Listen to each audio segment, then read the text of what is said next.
Welcome to Fire Breathing Kittens, a standalone actual play tabletop role-playing podcast.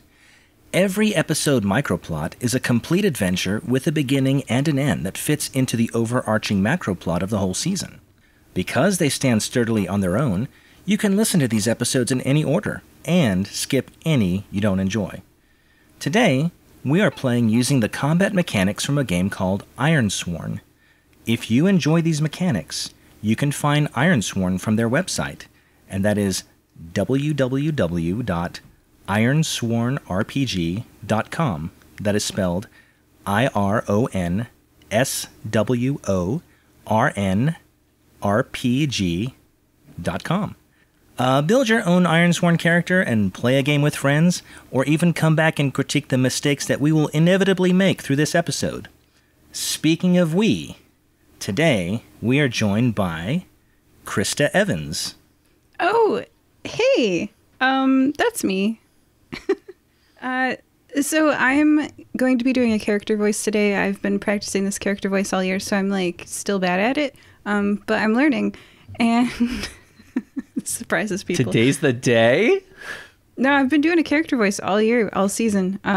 Still bad. But every time I play a game with my friends, I watch a video clip of a person who I admire, who is Sofia Vergara, and she rubs off on me a little bit more and more. She's a wonderful person.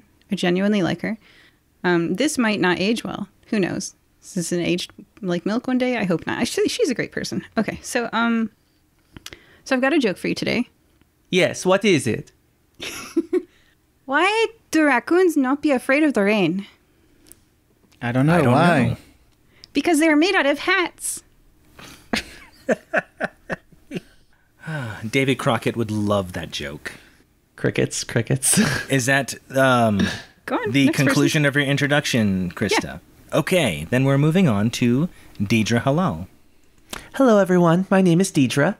I am a rescued alien from a downed intergalactic space station, and I am here to protect the people who can't protect themselves. Excellent, thank you. And finally we have, correct me if I'm not pronouncing this correctly, Errol Corvidbow. Errol Corvidbow. Yes, that's me. I'm here for an adventure.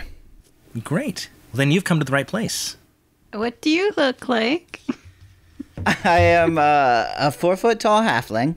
I have a burn on the right side of my face. I wear a patch over my right eye, a large, wide-brimmed hat with a feather protruding from it, a lace shirt with rather puffy, and I have quite a few gold rings on my fingers, as well as a waxed mustache and a small goatee.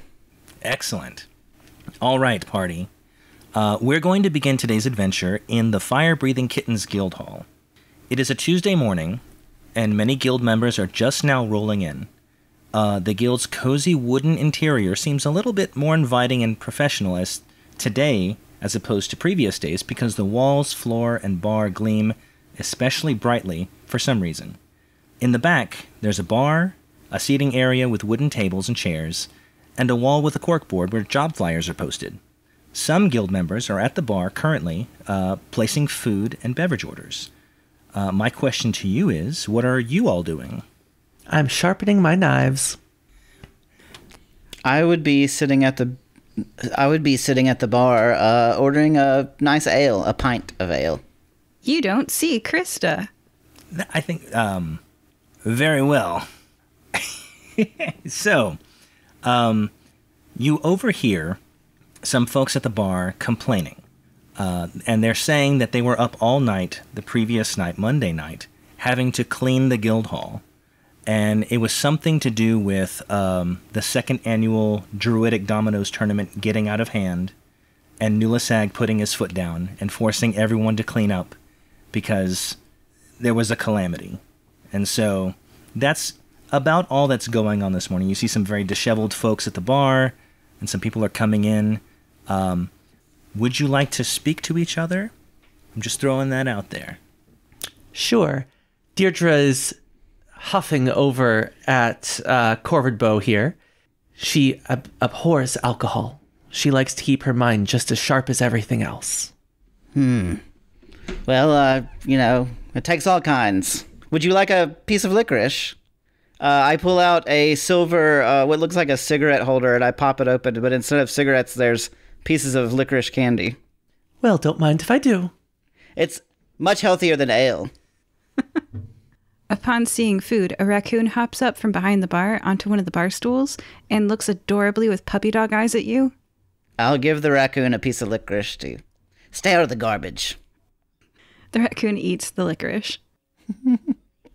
So Nusi, the bartender, sees the raccoon and is horrified, gets the broom from out from under the bar and bats it away, realizing that she's a level 20 tiefling, and just with full force, boom, is catapulted to the front of the Fire-Breathing Kittens Guildhall. Oh, Nusi. I would like to use the battle mechanic. Oh, all right. I invoke parley. No, I invoke the battle mechanic. Okay, so I'm looking at page 84 of the rulebook, which is 95 out of 270. And it says battle. You can use this mechanic to... Oh, we're playing Ironsworn. Hi, everybody. Yes. We don't know how to play. I don't know if I'm doing this right, but you could use the battle mechanic to quickly resolve blurred, rapidly, resolved combats. Like, they're not a full fight. So it says, when you fight a battle and it happens in a blur, envision your objective and roll. If you primarily, and then it gives me stuff to roll. So I want to fight using trickery or careful tactics. Trickery to befuddle my opponents. So I'm going to speak to her and say, right as she's bringing that broom up to smack the raccoon, I'm going to say, what, you like rats but not raccoons? Favoritism towards white rats. Then roll plus shadow. And so how this works is I roll a d6 and 2 d10s. I'm going to add my shadow to that. That was a 6 on the d6. Whoa. And a 10 and a 3, which means that I have a 9, which beats the 3, but not the 10. It says on a weak hit, I achieve my objective, but not without cost. Pay the price. All right. Then you scroll to the pay the price section. I will say she's already mid-swing when she hears you, but she's able to kind of pull up a little bit, and so you're not clobbered, but you are scooted off the bar, and so you tumble to the ground, but you're not catapulted to the door. It's like you just got swept off the bar, you tumbled down, but then afterwards she apologizes, like, oh, I didn't know it was you, I would have, I'm so sorry, can I make it up to you? Would you like something to eat or something to drink on the house? Jess, it's better than garbage. She raises an eyebrow, like, I should hope so. And so she puts a sandwich together because she knows that's your preferred meal. It is now canon that your preferred meal is sandwiches. Yeah, and vegetable soup and all the different joys of not garbage. I would actually like to speak to Nusi real quick and ask a question to gather some information. I would like to ask Nusi, so this Druidic Dominoes tournament that they had to clean up after last night, what was the what's the shade on this? I'm on gather information. I believe it's a plus wits roll, is what it says. Mm-hmm. I believe that's correct. So I rolled a 2, and I have plus 2 wits, which is 4, and my lowest die is a 3. My highest is a 9, which is a weak hit. Right. Yeah. On a weak hit, the information complicates your quest or introduces a new danger. And take 1 momentum, Errol. All right. All right. Complicates your quest.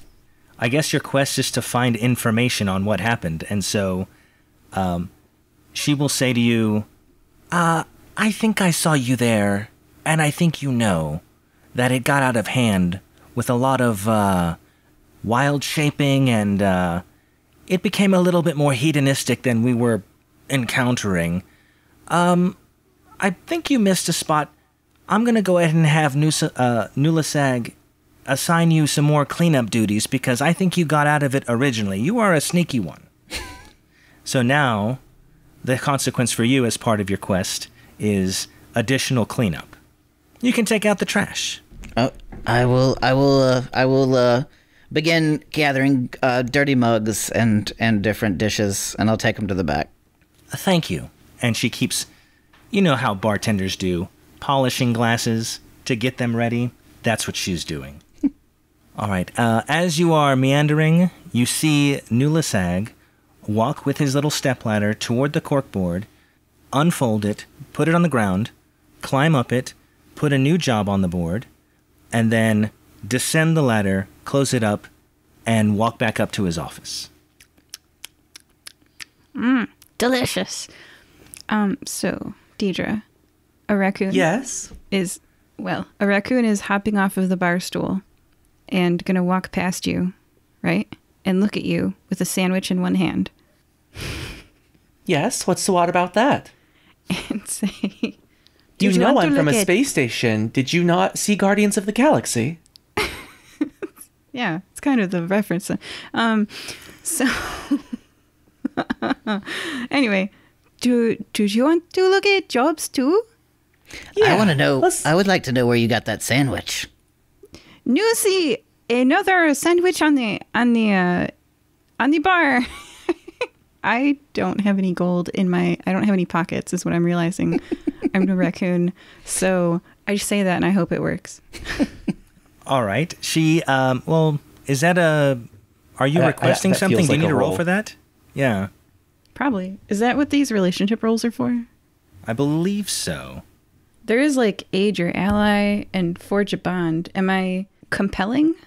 I'd say you're charming or convincing in a compel. Okay. So let's do that. So Oh, roll no. plus heart. Oh no. Oh. I add 1 to my 2, so it's a 3. Do you meet it to beat it in this game? No, you have to exceed it to beat it. Oh, The challenge dice will always win on a tie. on a miss, they refuse or make a demand which costs you greatly. Pay the price, and pay the price is one of those bold words. Yes. Yeah. So the most obvious negative consequence is she refuses your asking for another sandwich, and she removes the half-eaten sandwich that you have already consumed part of out of your hands and says, "Look, I tried to do something nice, and if this isn't enough for you, you don't even get that." And so she gobbles it down in one gulp. Your sandwich is gone. This is the tough crowd around here.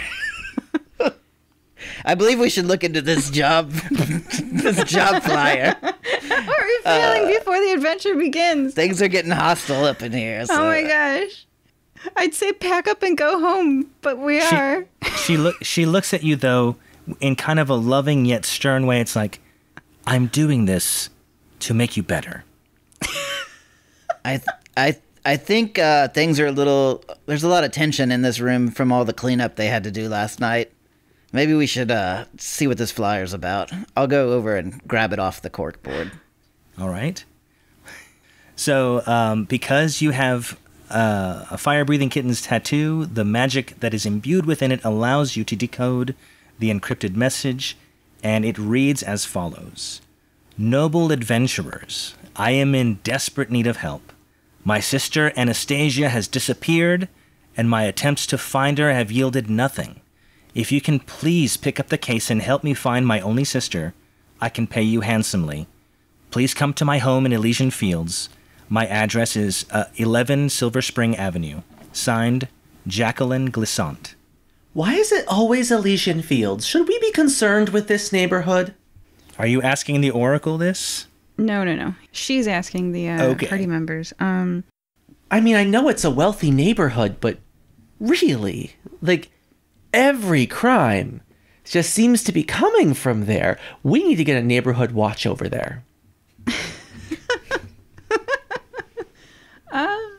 Jess, it would be great if they had Monstercade for all. What was the name of the quest giver?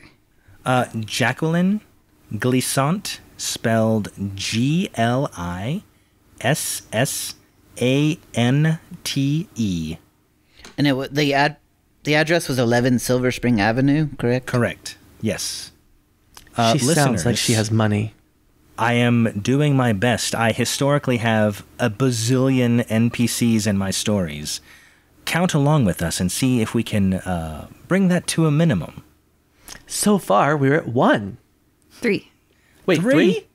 Nulisag doesn't count. 4. He passed through. Nusi, Nulisag, Jacqueline, Anastasia. I'm only counting new ones. I appreciate you only counting the new ones. Yeah, I'm only counting new ones. There's a lot of people that we will briefly see. Nusi is here all the time. She doesn't even count. She's like wallpaper at this point. The raccoon's ready to go. She's jumped up on the shoulders of Dierdre.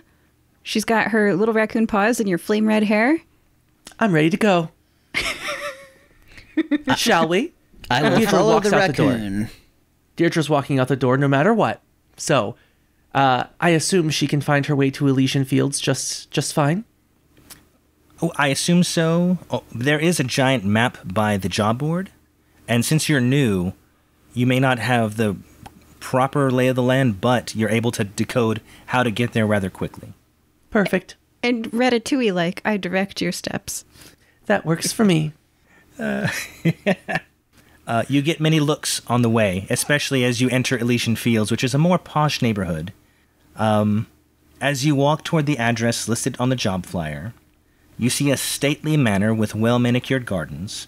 There's a variety of old trees there's brilliant flowers in the gardens, and there's assorted topiaries all over the place, and it really adds elegance to the home. And it's already architecturally beautiful, but it's just kind of enhanced with all this nicety. So you are at the front door. Before we go in, I would like to use one of my rituals here. It's called Sway. I essentially pluck a leaf from a tree nearby, and I whisper into the leaf, Jacqueline Glissant, Jacqueline Glissant, Jacqueline Glissant. And then I blow it upon the wind, and it floats away. I will roll...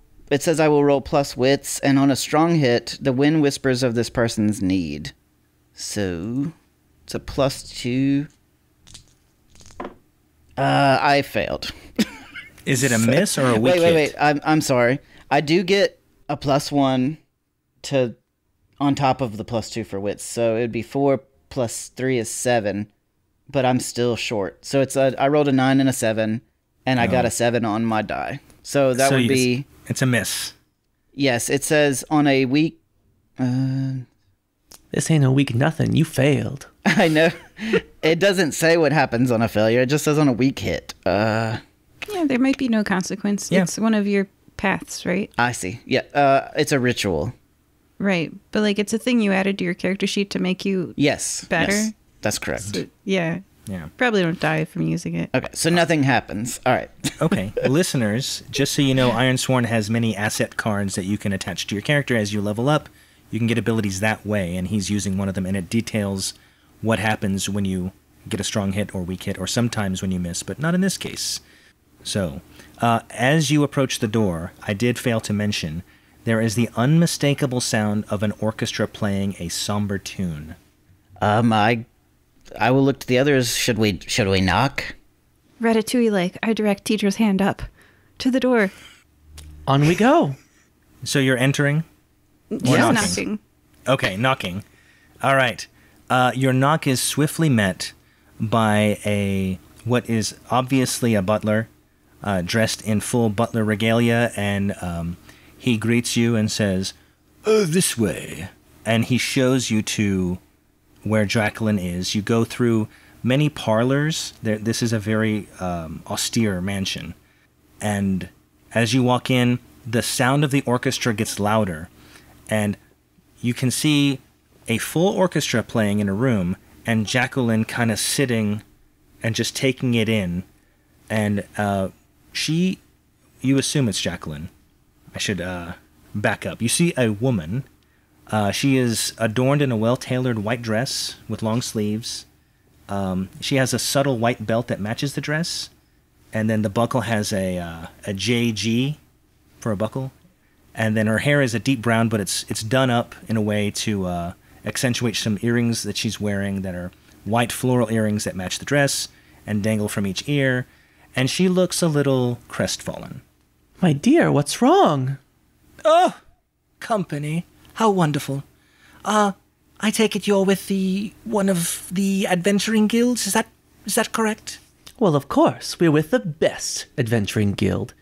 And Dierdre proudly displays her wrist with the Fire-Breathing Kittens logo. Oh, yes, of course. Fire-breathing kittens. I knew it when you said the best. Ah, I'm so glad you're here. Orchestra, please, give us a moment. And so they pause their playing. And, here, let me take you to a more quiet room. So she takes you to, she walks toward a room just off this tertiary parlor that's in her manor, and she beckons you to follow. I follow. I would like to follow as well. As we're doing this, would it be gather information to take a look and see what kind of objects we have here, or where could I just look? Do I need to make a roll for that? I'll say you can look. If you want to investigate, like dig further, that would probably be a roll. I'm just taking note of valuables and where everything is as we walk. Okay, so very well decorated, lots of vases, lots of like hutches with ornate silver pieces. There's a couple of statues that go through the building that are marble, and so it's very, but not overly ostentatious. Like it's tasteful, but it's clearly there are some expensive things in here. Some of which could be carried by hand easily if that's where you're going. But some of them would be heavier. And then to really investigate the true value or the quantity, you would need to roll. That's enough for me right at the moment. Okay. Anybody else before we continue? I curl up around Diedre's neck like a really fancy muff. No, I am not trying to loot the place. We can continue. All right. So... she sits down behind a desk, and she gestures to the three of you to sit in some seats that face the desk. And she says, Fire-breathing kittens, I'm so glad you came. I only submitted the request a day ago. I'm so pleased that you're here. Primarily, the mission that I've been trying to accomplish is to find my sister, Anastasia, as I mentioned in the note. Details around that, you should know, I don't like to advertise this, which is why I beckoned you to this smaller room, but she is a bit of a kleptomaniac, and sometimes she goes off, she steals, and then we have to make it right with whomever she steals from. This time is different. She disappeared, or she left, about 2 months ago, and she has yet to return. Usually it's only a week, maybe 2, that she's missing, but 2 months seems excessive, and I did try to track her down, and the closest I could find was her trail goes cold in a town called Once Upon a Time, which is the most ridiculous name of a town I've ever heard, but it's a bit northwest of here, and she's there up until about a month ago, and then nobody has seen hide nor hair of her. I will also add that there is an heirloom that she took of ours. It belongs to the both of us, but we keep it in the manor, safe. But she stole it, and she's off somewhere. I don't know if she's fenced it or what she's doing with it, but I would also like the heirloom back, and I will pay you for both or either. If you can do one or the other, it makes no difference to me, but primarily my sister. If you were to prioritize one, please find my sister. The heirloom... oh, yes, go ahead. I was just going to ask, what is the heirloom? What does it look like? I guess it would be best described as a brooch. It is a bit of a rounded triangle, if you will. And there is it's made of a silver alloy that's not quite like any silver that we have today. And set in the middle is a sapphire of just infinite clarity. And normally, when she steals things around our house, we can easily replace it. I mean, we are well-to-do. I don't mean to brag, but we can make it right. But this is unique. This is a unique piece that I cannot replace. In fact, it is Albion-made and very old, and I have some company coming next week, diplomats from Albion, who are very interested in seeing this. It's part of a set, and now the set is incomplete. So if you happen to come across it, I suspect she's stolen it, but maybe she has not. If you find it, please return, and I shall pay you 10,000 gold for the heirloom, 15,000 for my sister. All right. And do you know if anything else in the house or anyone else in the house is missing? It's as large as our house is. There's not too many people living here, just the servants, who are very loyal, and they don't seem to be missing. They haven't complained, and they also are very good at reporting when they notice something is out of place. I do have a keen eye myself, but I cannot, of course, inventory everything. But of course, the heirloom is significant, so that's why it took my attention. But it could be, but I don't know, to be honest. No people, certainly, but possibly something or some things. Jacqueline, madam, we don't often do this, but a family of your stature, I believe that we can give you the Fire-Breathing Kittens VIP package.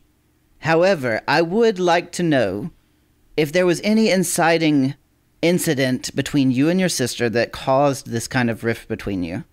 And GM, I'm going to try and compel Jacqueline to get some inside information out of her. I'm going to use, since I'm lying about the VIP package. Okay. I'm going to roll plus shadow. Makes sense. So I rolled, so I have an ability trickster. If I compel by lying, I get a +1. And I have +3 for shadow. So I rolled a 4, which is +8. Oh, wow. But I rolled a 5 and a 10. So it's still a weak success. Okay. So on a weak hit, they'll do what you want or share what they know, but they'll ask something of you in return. So... But didn't she already ask something? Well, this is... she's asking for the main mission, but because of his question, she's now going to ask something further. So she considers your question and says, "All right, I do consider myself something of a VIP, but I'm wary. This is not something I would discussed with Nulisag, and so I'm hesitant. Normally I would pay half up front, but perhaps just a quarter. But I do expect the VIP treatment." About that, if there was any inciting incident between the two of you, that would be really great information to have for yes, our investigation. As far as inciting, no. I mean, it's a bit routine at this point. There's a cycle where she believes the lie that her life is incomplete unless she steals something. So she's compelled by some part of her to go steal something, either something of ours, which is already hers and I don't understand, or something from the museum or the harbor, or so many different places. And then she comes to grips with the reality of what she has done, and she falls into a mild depression when faced with the truth. There is a moment of lucidity, but then it just repeats, and she feels incomplete again. And so I assumed it was the same cycle. It's a shame when people feel like they have to steal things from others to fulfill some hole in their life, as if it's going to solve any problems. Agreed. I couldn't agree more. You're only shortcutting your own success. Does that answer your question? Oh, and by the way, I'm sorry. Forgive my manners. I'm so bereft because of the loss of my sister. I did not get your names. Errol Corvidbow at your service. Yes, pleasure to meet you. Dierdre Halal. Oh, I love your hair. Thank you. Dierdre nudges the raccoon. This is stop it. This is our trained investigation raccoon. Can find any clues anywhere by scent.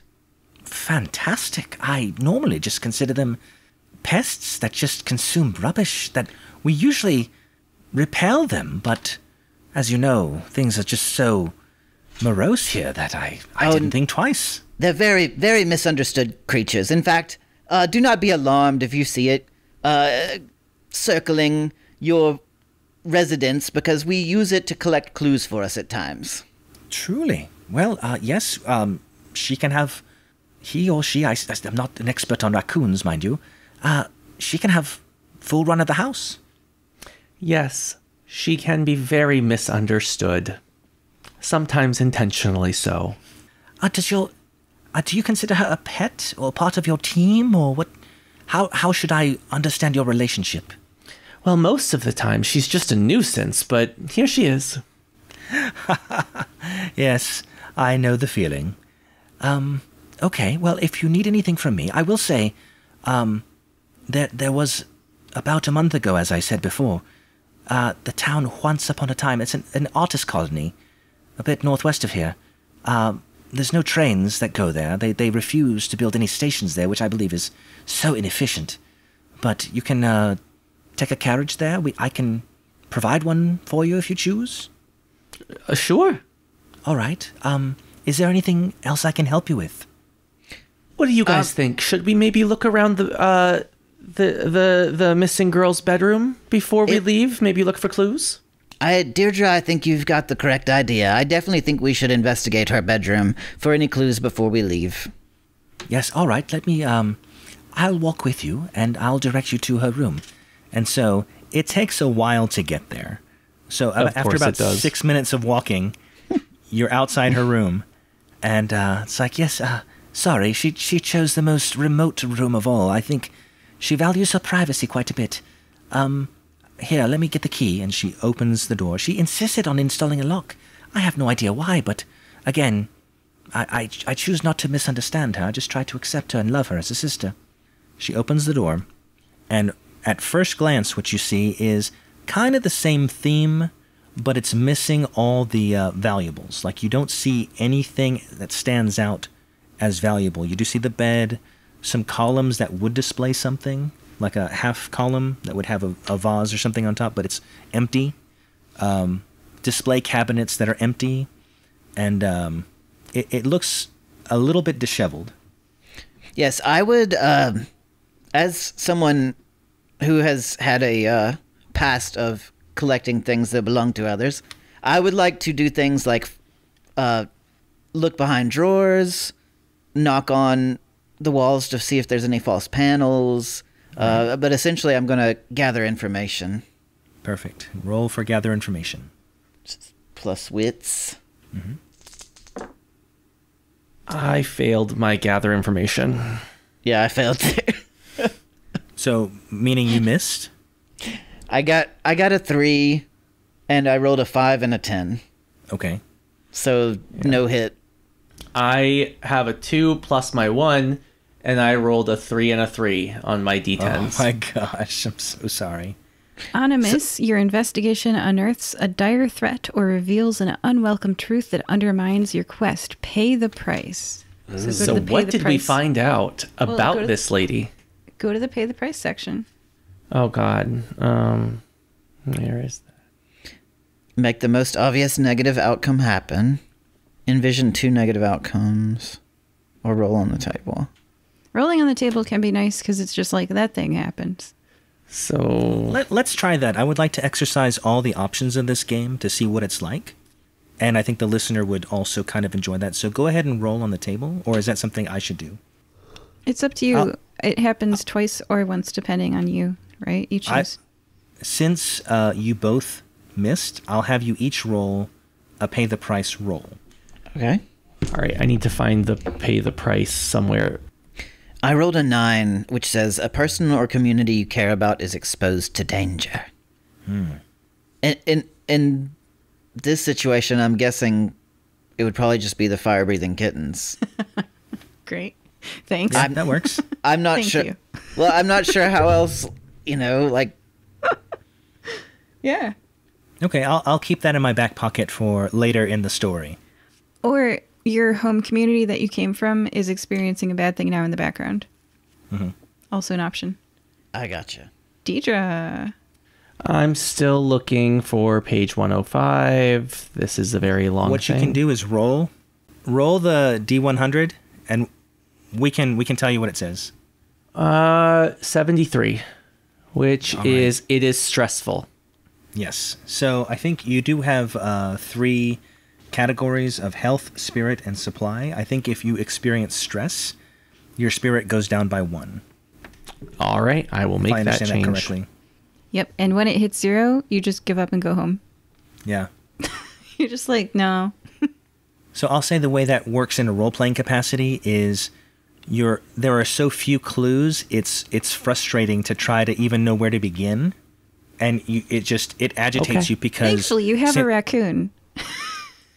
Yes. Okay.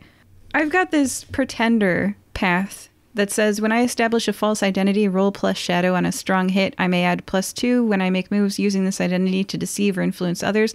But thankfully, they just agreed to give me full run of their mansion. So as Dierdre starts to look around the room, I hop off the shoulders of the red-haired alien, and who looks fairly human. And I was given free rein, so I start sniffing around, and I follow my nose. I'm not sniffing for garbage, though. I'm sniffing for the servant that has the most metal in their room. So I'm sniffing for rooms with lots of metal. Ooh. Okay. Residence rooms. Small residence rooms. It's a little bit difficult to glean because there's so much silver and gold everywhere. However, when you confine it to the residence rooms, like you're saying, the butler that greeted you at the door previously has a collection of antique watches behind a cabinet that are silver and gold. And you're now in the butler's room sniffing around his pocket watch cabinet. Okay. I go under his bed and I wait. Okay. Does your team know that you're there? I didn't speak to them, but I hope that they leave the mansion without me. I know to meet them back at the guild hall or at Once Upon a Time or just outside the building or just like, yeah, I should have made a plan. You know what? Can I retcon? Yes. Because I think we're getting into a carriage to Once Upon a Time. Yeah. Oh. As I leave the room, I say, I'll meet you in Once Upon a Time. Don't mind me. And I hop off your shoulders. I'll meet you there. I say, and I'm in the butler's room under the bed. I'm just going to eavesdrop for like a day and eat a payday candy bar. Okay. Cool. All right. I'll show up later. Yeah. That sounds like a good plan. Potentially. All right. You guys continue on with your adventure. All right. Well, are we ready to proceed to Once Upon a Time? No, go ahead. I was going to say, just for clarification, it's spelled Hwantz, Juans, upon, and then a time is a river. So it's a city on a river, like those English folks do. Anyway. Like Shireford upon Emu? Exactly. Yes, that's on a river also. All right. So we are not going to a city with a clock tower and the blonde woman in a red coat. You don't know. Maybe. All right. So both Dierdre and Errol are getting in the carriage, I assume? Yes. I will gladly get in the carriage. Okay. Can I make a gather information roll just in case I get anything good before the carriage leaves? Sure. Absolutely. Yes. Okay. I think sniffing for metal was pretty obvious given your skill set, but if you want to dig any further, that probably would take a roll. Infiltrator. When I move to breach, traverse, or hide within an area held by an enemy or a butler, add +1 and take +1 momentum on a hit. All right. When you gather information within an enemy area to discover their positions, plans, or methods, or when you secure an advantage within blah, blah, you may roll +shadow instead of +wit if you do take a momentum on a hit. So that is a strong hit to infiltrate. Ooh. I beat both my dice because I rolled a 4, and then there's a 6 and a 1 on the dice, so that's 9 beats 6 and 1. Excellent. So I super infiltrate, I get a momentum, and then a while later, I gather information, and it says, Pretender, when on a strong hit, which I just got, I may add +2 when I make moves using this identity to deceive or influence others, so I'm gathering information with a +2 because of my Pretender. And that's good because, oh no. Darn, these dice are not cooperating with my storytelling. I got a 7 after adding a bunch of stuff compared to a 9 and a 10. Oh. So it does not say I'm what under happens their with bed the miss. eating a payday when the butler walks in and looks a little sad. I think the orchestra music with the sad, there's like sadness emanating because Jacqueline is kind of compelling, like, hey, we're supposed to be sad, we're going to be sad. And it's affecting the butler. And so he shows up in the room, and he just kind of plops down in the chair, and he goes, I hope we find Madam Anastasia soon. This is getting ridiculous. And then he smells peanuts, Crunch. which is an odd... Yeah, and then he hears the crunch, and so he whips around thinking, oh no, not vermin again. And so he goes to his closet, which is well stocked with cleaning supplies, as you can imagine. He goes past the various handkerchiefs and dusters, and he finds a broom. And apparently this is going to be a theme of the episode. He he holds his broom with two hands, and he's like sneaking around his room as silently as he can to try and pick up the source of the scent and the crunch. Crunch. Aha! He dives down, looks under the bed, sees you, and says, "You are found!" And he just, he tries to sweep you out from under the bed and would continue to chase you out of his room at the very least, if not out of the house. But let's go ahead and treat it as we did like with the bar scenario, if you would like to roll. Nah, I joined my friends in the carriage. It'll be hard for me to continue to observe this person and listen to their dastardly plans for Anastasia, which they didn't have, now that I am discovered. So I crossed the butler off my list. The butler didn't do it. And I head out to the carriage, and I like run up and grab onto the carriage, maybe like to the horse's tail right as it takes off. And then I jump onto the place where the person sits in front of it, and then crawl my way to the window where I like look sadly at them. Okay. Does that require a roll of any kind? You did quite a lot in a very short amount of time. Yeah, let's see that fail. What do you want me to roll? I'm trying to think. No, I don't think you did anything. I'm looking at the relationship moves and the adventure moves. Nothing seems to apply. Unless you face danger by climbing on a horse in motion and scared the horse. But we'll just say you were swift enough that wasn't an issue. Ironsworn, a game where you can just ninja a bit. As our friendly raccoon returns into the cabin, I'm talking animatedly to Dierdre. and that's how we ended up fighting a troll in a bathroom stall. Oh, yes. I feel like I've heard this story before. All right. You have some time. It's a bit of a long journey via carriage, so you have a bit of time to discuss or talk, or we could just fast forward to when we get there. The butler did not do it. Well, I think so far we don't know that anyone did anything per se. Did you find any other people named after condiments? No. Not. Mr. Horseradish must not have been home.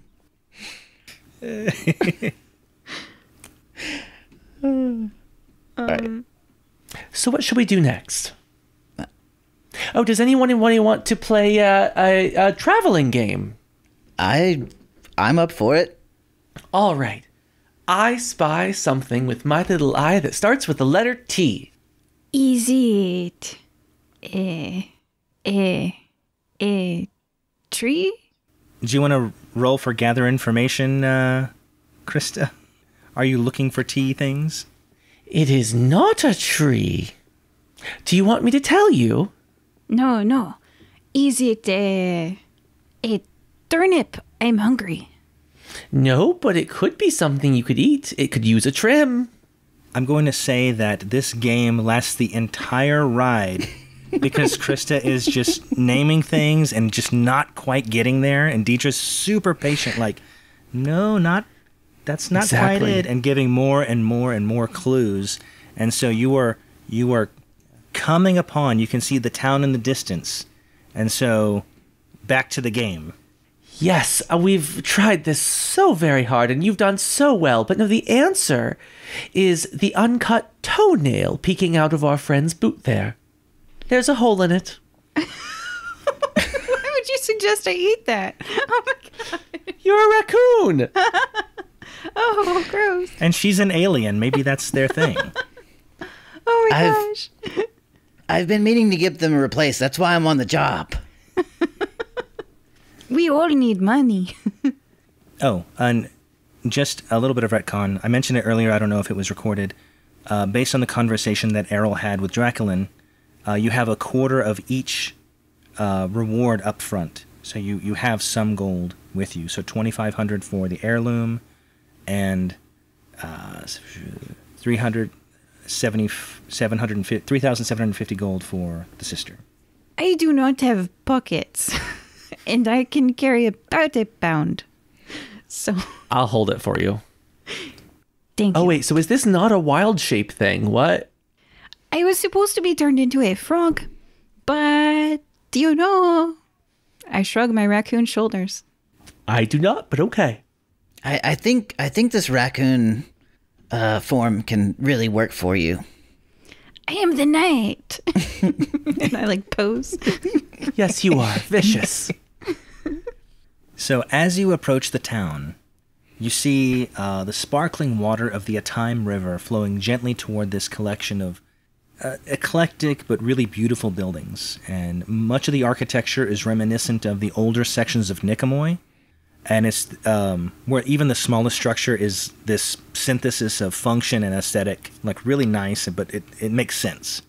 And at the edge of the perimeter of the village, what is kind of a dirt road starts to become a mosaic of paving stones that colorfully lead toward the direction of the center of the village. And as you are getting to that transition in road, you see a banner over the road. And it's currently raised and says, Silver Moon Festival is here. As we approach, Errol is turned away from Krista and Dierdre, and he's got a small knife, and he's self-consciously trimming his toenails. His face turning red with embarrassment. I think you're going to have to roll for that. This seems dangerous. You could hurt yourself. Face danger is a roll. I would hope I can handle trimming my toenails. So well, let's see what it reads. It says, when you attempt something risky or react to an imminent threat, envision your action and roll.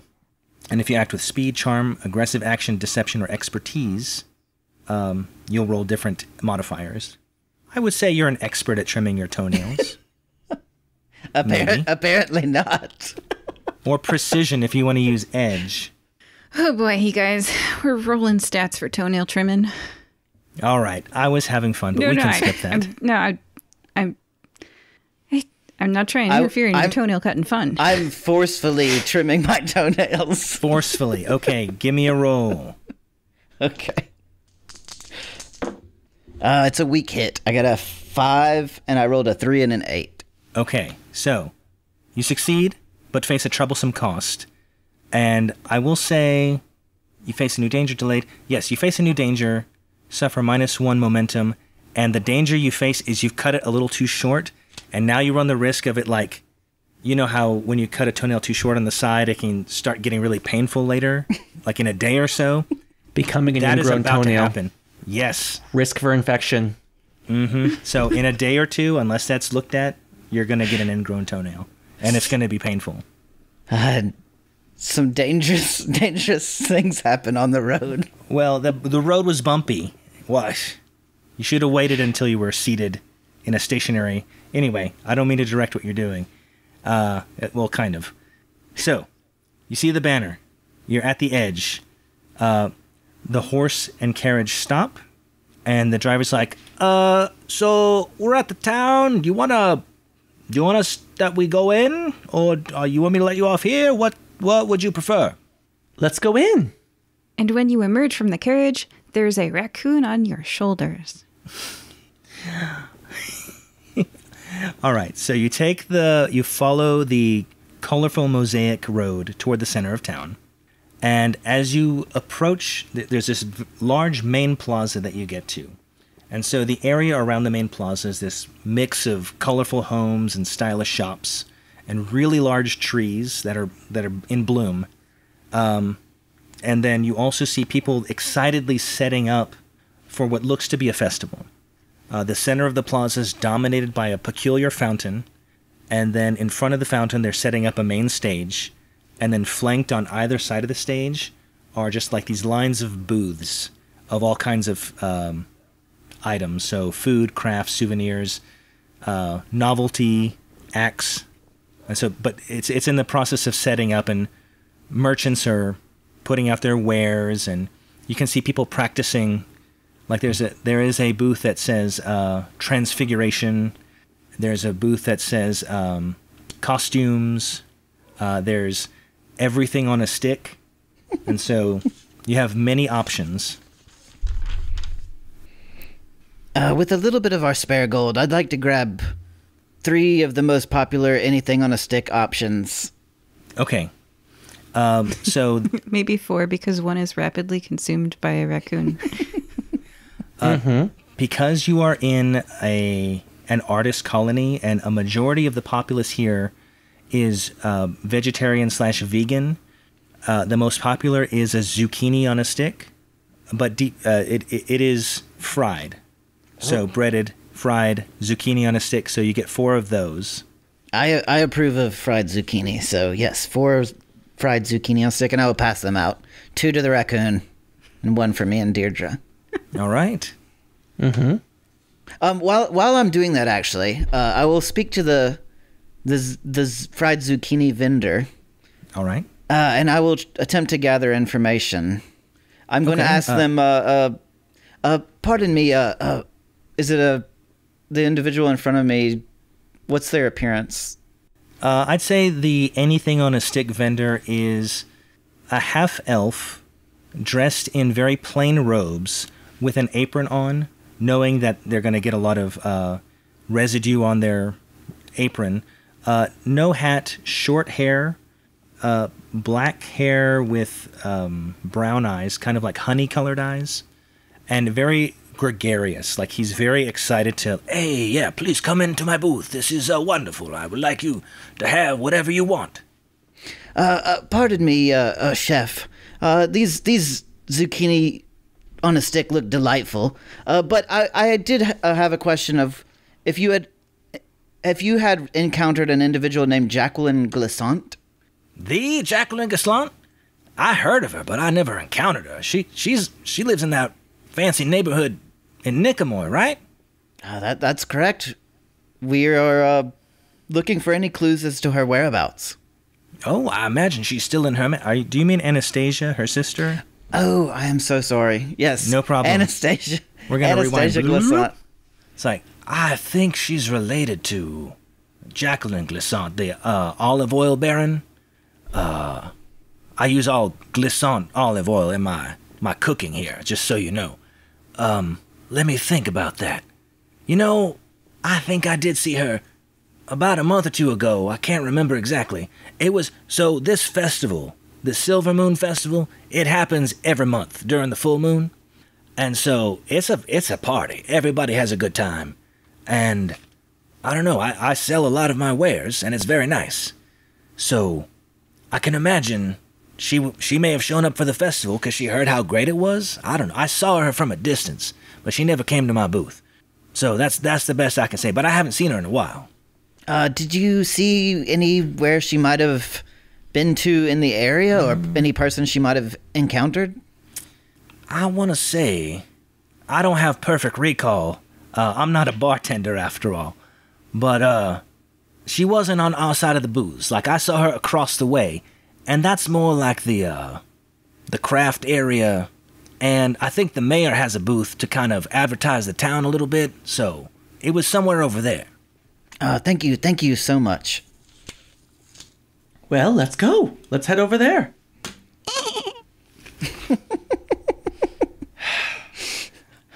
All right, you head over to the other set of booths.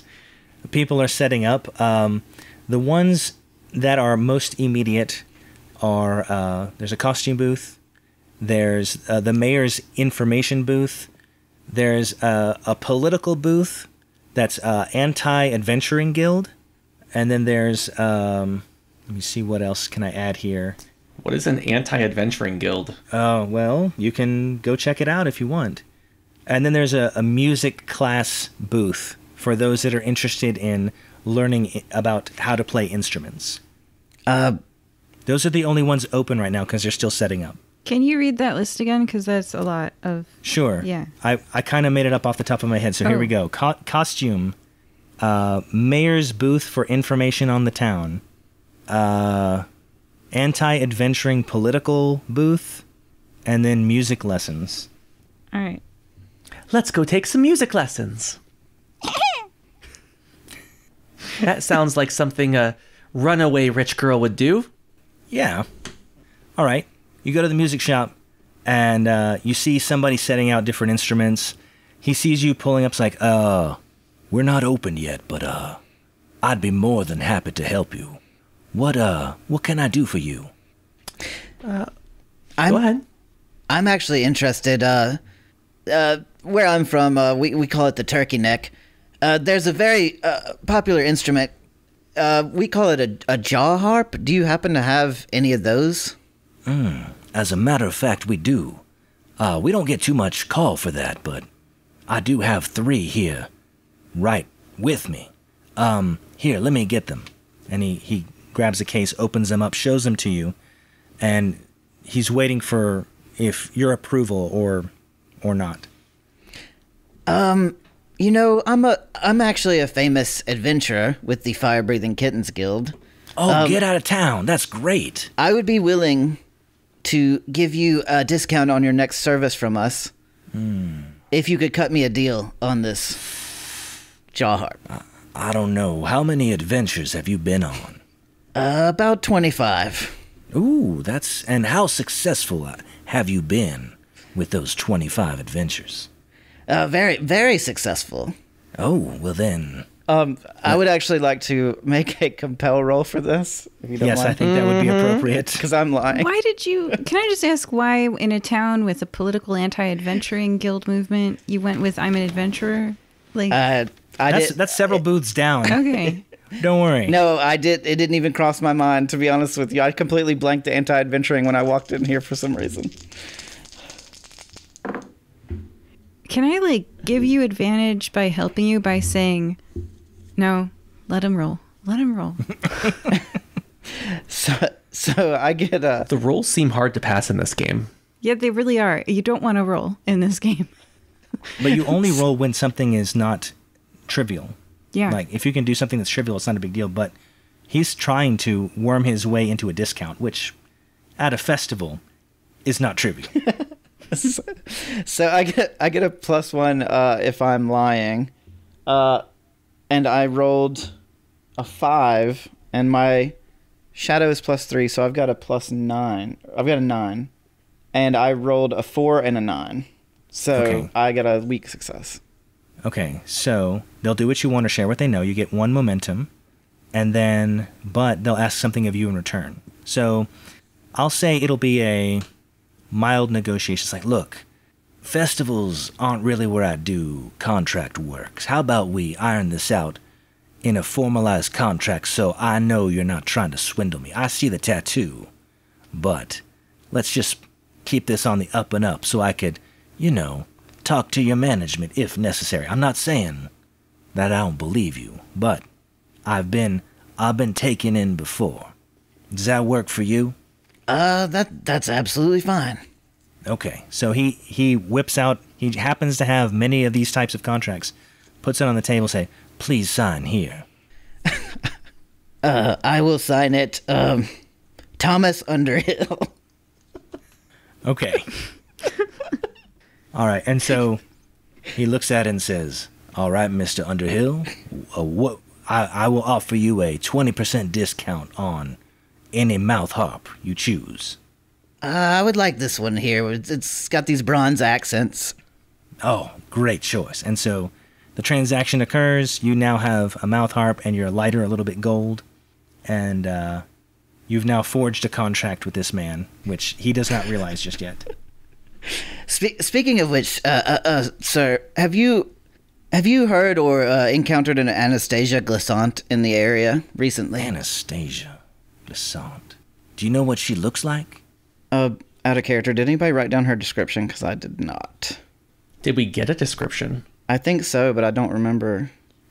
I think you got a description of she's- what Jacqueline looks like. Yeah, so sisters usually look alike, so I'll just tell you, she has deep brown hair.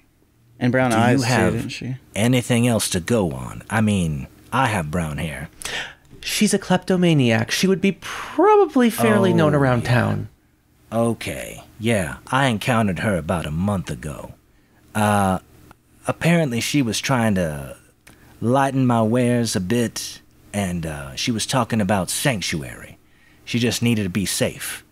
I know the mayor knows something about that, but I just tried to get my harp.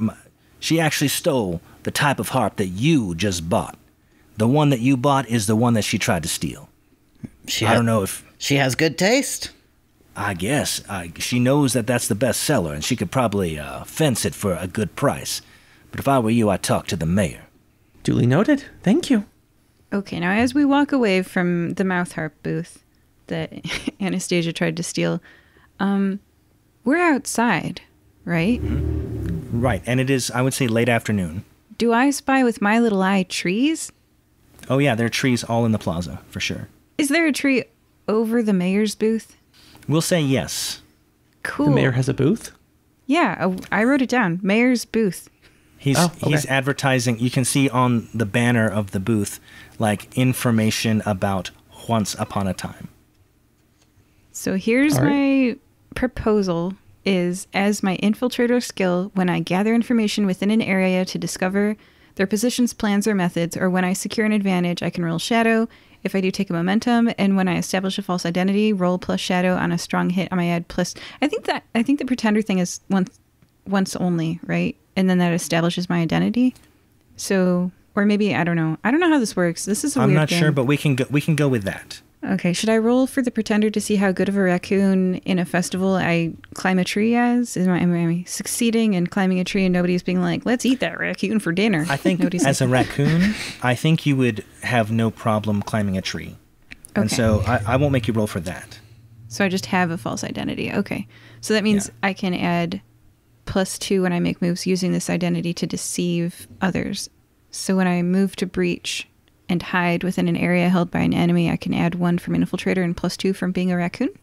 Yeah, that works. Holy cow, I have a +6 then. Okay, let's roll this. Gather information. All right. This is exciting. Being a raccoon is great. Oh, I got a 6 on the dice. That's how you get rolls. Holy moly. Yeah, and I got +6 to that. So I literally everything. Can't. You can't lose, baby. Can't lose. Be a raccoon. Hide in a tree. Okay, so gather information. I'm gonna, on a strong hit, I discover something helpful and specific that clears up the path I must take or action, path I must follow or action I must take to make progress. So I'm gonna listen to the mayor and hear something specific that tells me what path to go on next. Okay. Also, let me think about how that's... Oh, go ahead. Being in a tree is great. There's nobody trying to eat you like dogs or bobcats, and there's no garbage up here. It could be better.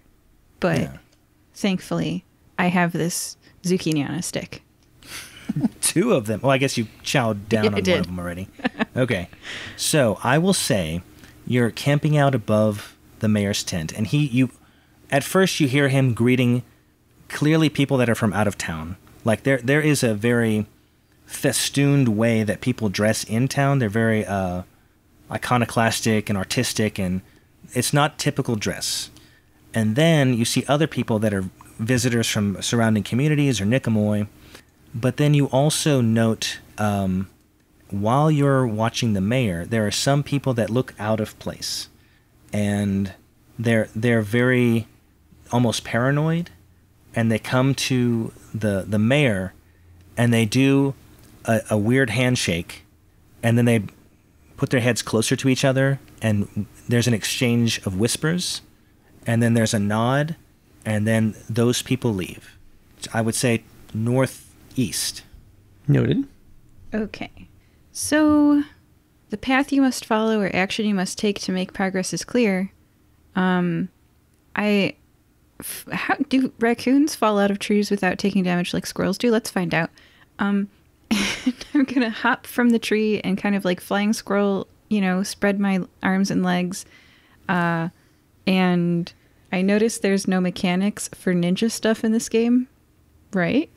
There's not. I would say edge might be the closest. That would be a dexterity. It's not a move. That's true. You're right. So I ninja my way out. I'm doing this wrong. Hey, all the listeners are going to be like, you definitely should have rolled this. Anyway, but There. I mean, could that be like a combat or? No, because it's not. I actually noticed that when I was thinking about stealing something. There's no like Yeah. There's no like sleight of hand or anything. No. I just ninja Or my even way like a out of face danger because you're falling out of a tree? Yeah. There has to be a roll for this. Why? So anyway, it's not that dangerous. I doubt falling out of a tree could I kill catch the a raccoon and place it on the ground. Yeah.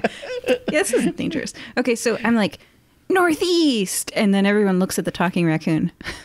I'm being held by a half-elf, right? You're a half-elf? Halfling.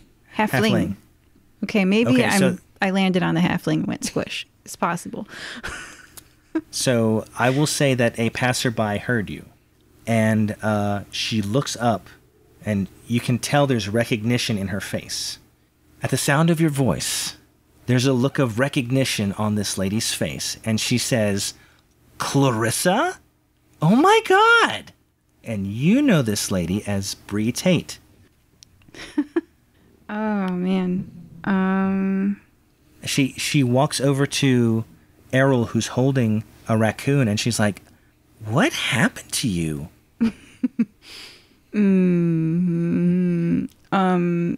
Is there a visible look of discomfort on this raccoon's face? I say uncomfortably, my life has led me to some poor choices. I am now a raccoon. How are you doing? You must be well. How are the kids? Oh, well, if you need help, I'm No, totally... no. Are you sure? I mean, we couldn't have been closer. So, and then she turns to Errol. It's like, oh, I'm sorry. I'm Bree. I used to be Clarissa's neighbor. And, oh my gosh, we just had such a best time. And so my husband, Larry, worked with her husband. How is he, by the way? I feel We haven't like seen you you guys are in forever. doing this on purpose. This is uncomfortable. Yeah. Oh. You really don't know? No, you moved away. Yeah.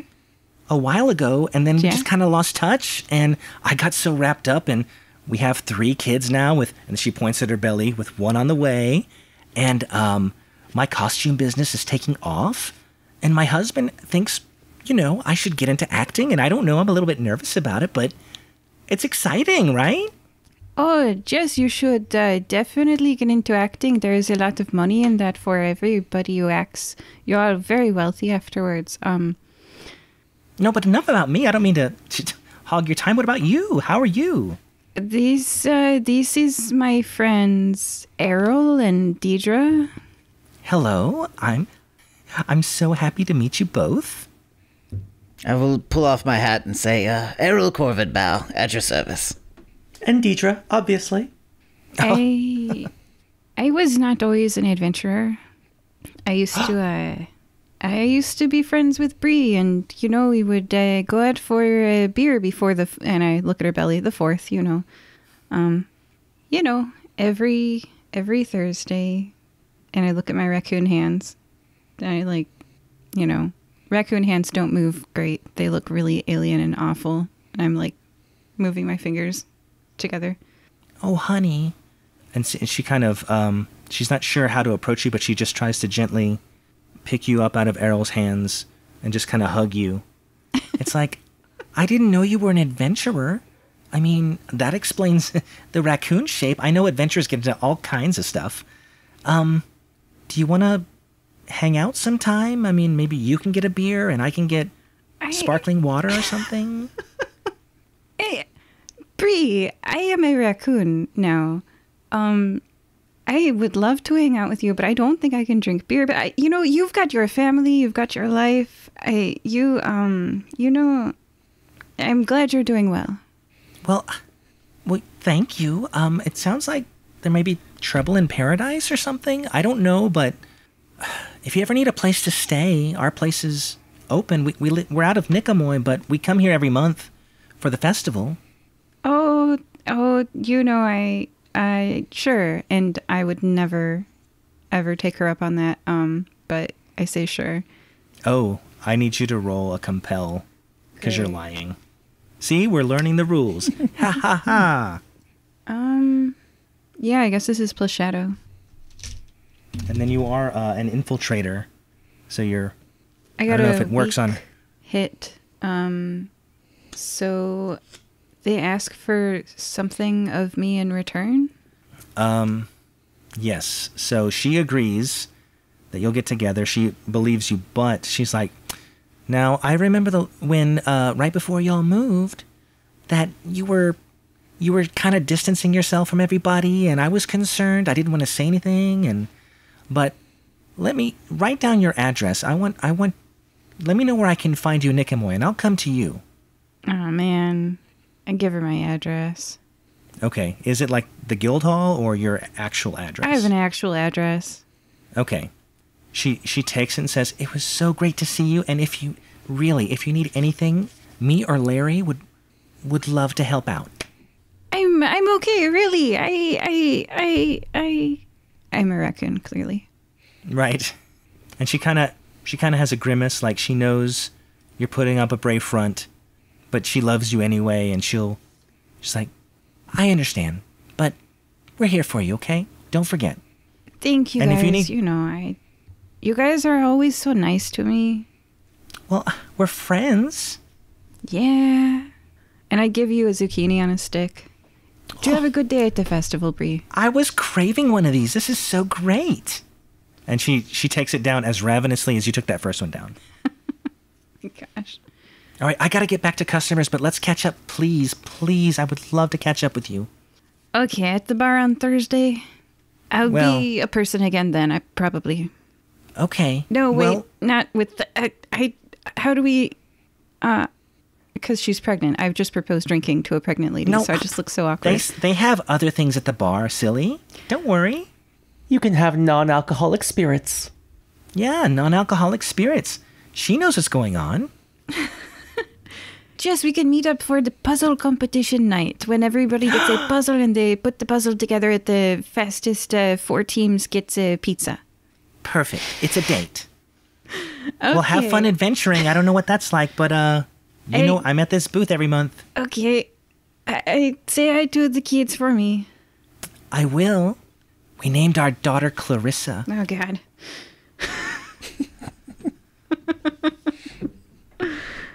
After me? Well, of course. You're the closest person to me in the whole wide world. It's so great to catch up with you again. Yeah. You'll have to see her. She's starting to take music lessons. You from that guy over there at the booth.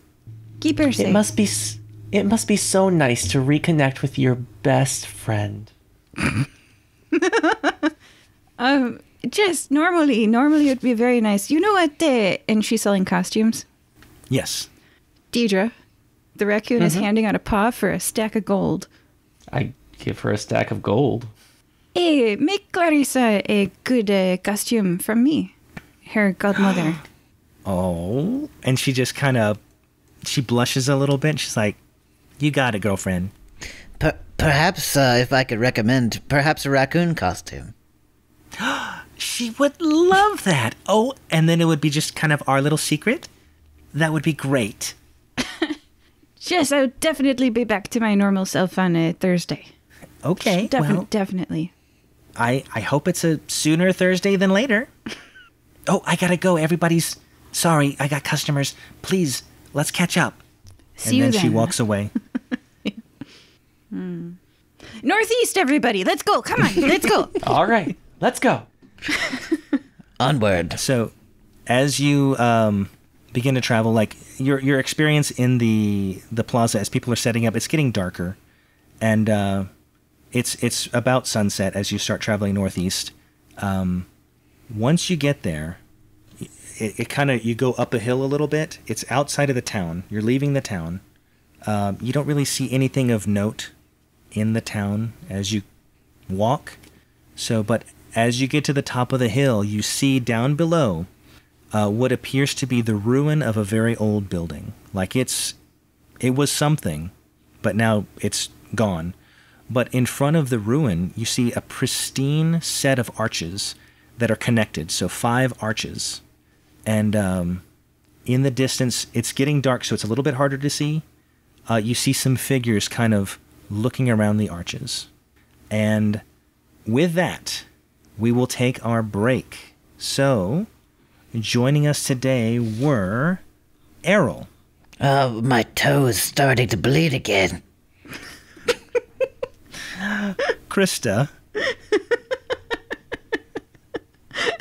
I can't. Oh, God. Yep. And Dierdre. He should really do something about that toe. Feed. Review? Oh, yes, that's right. We have a review today.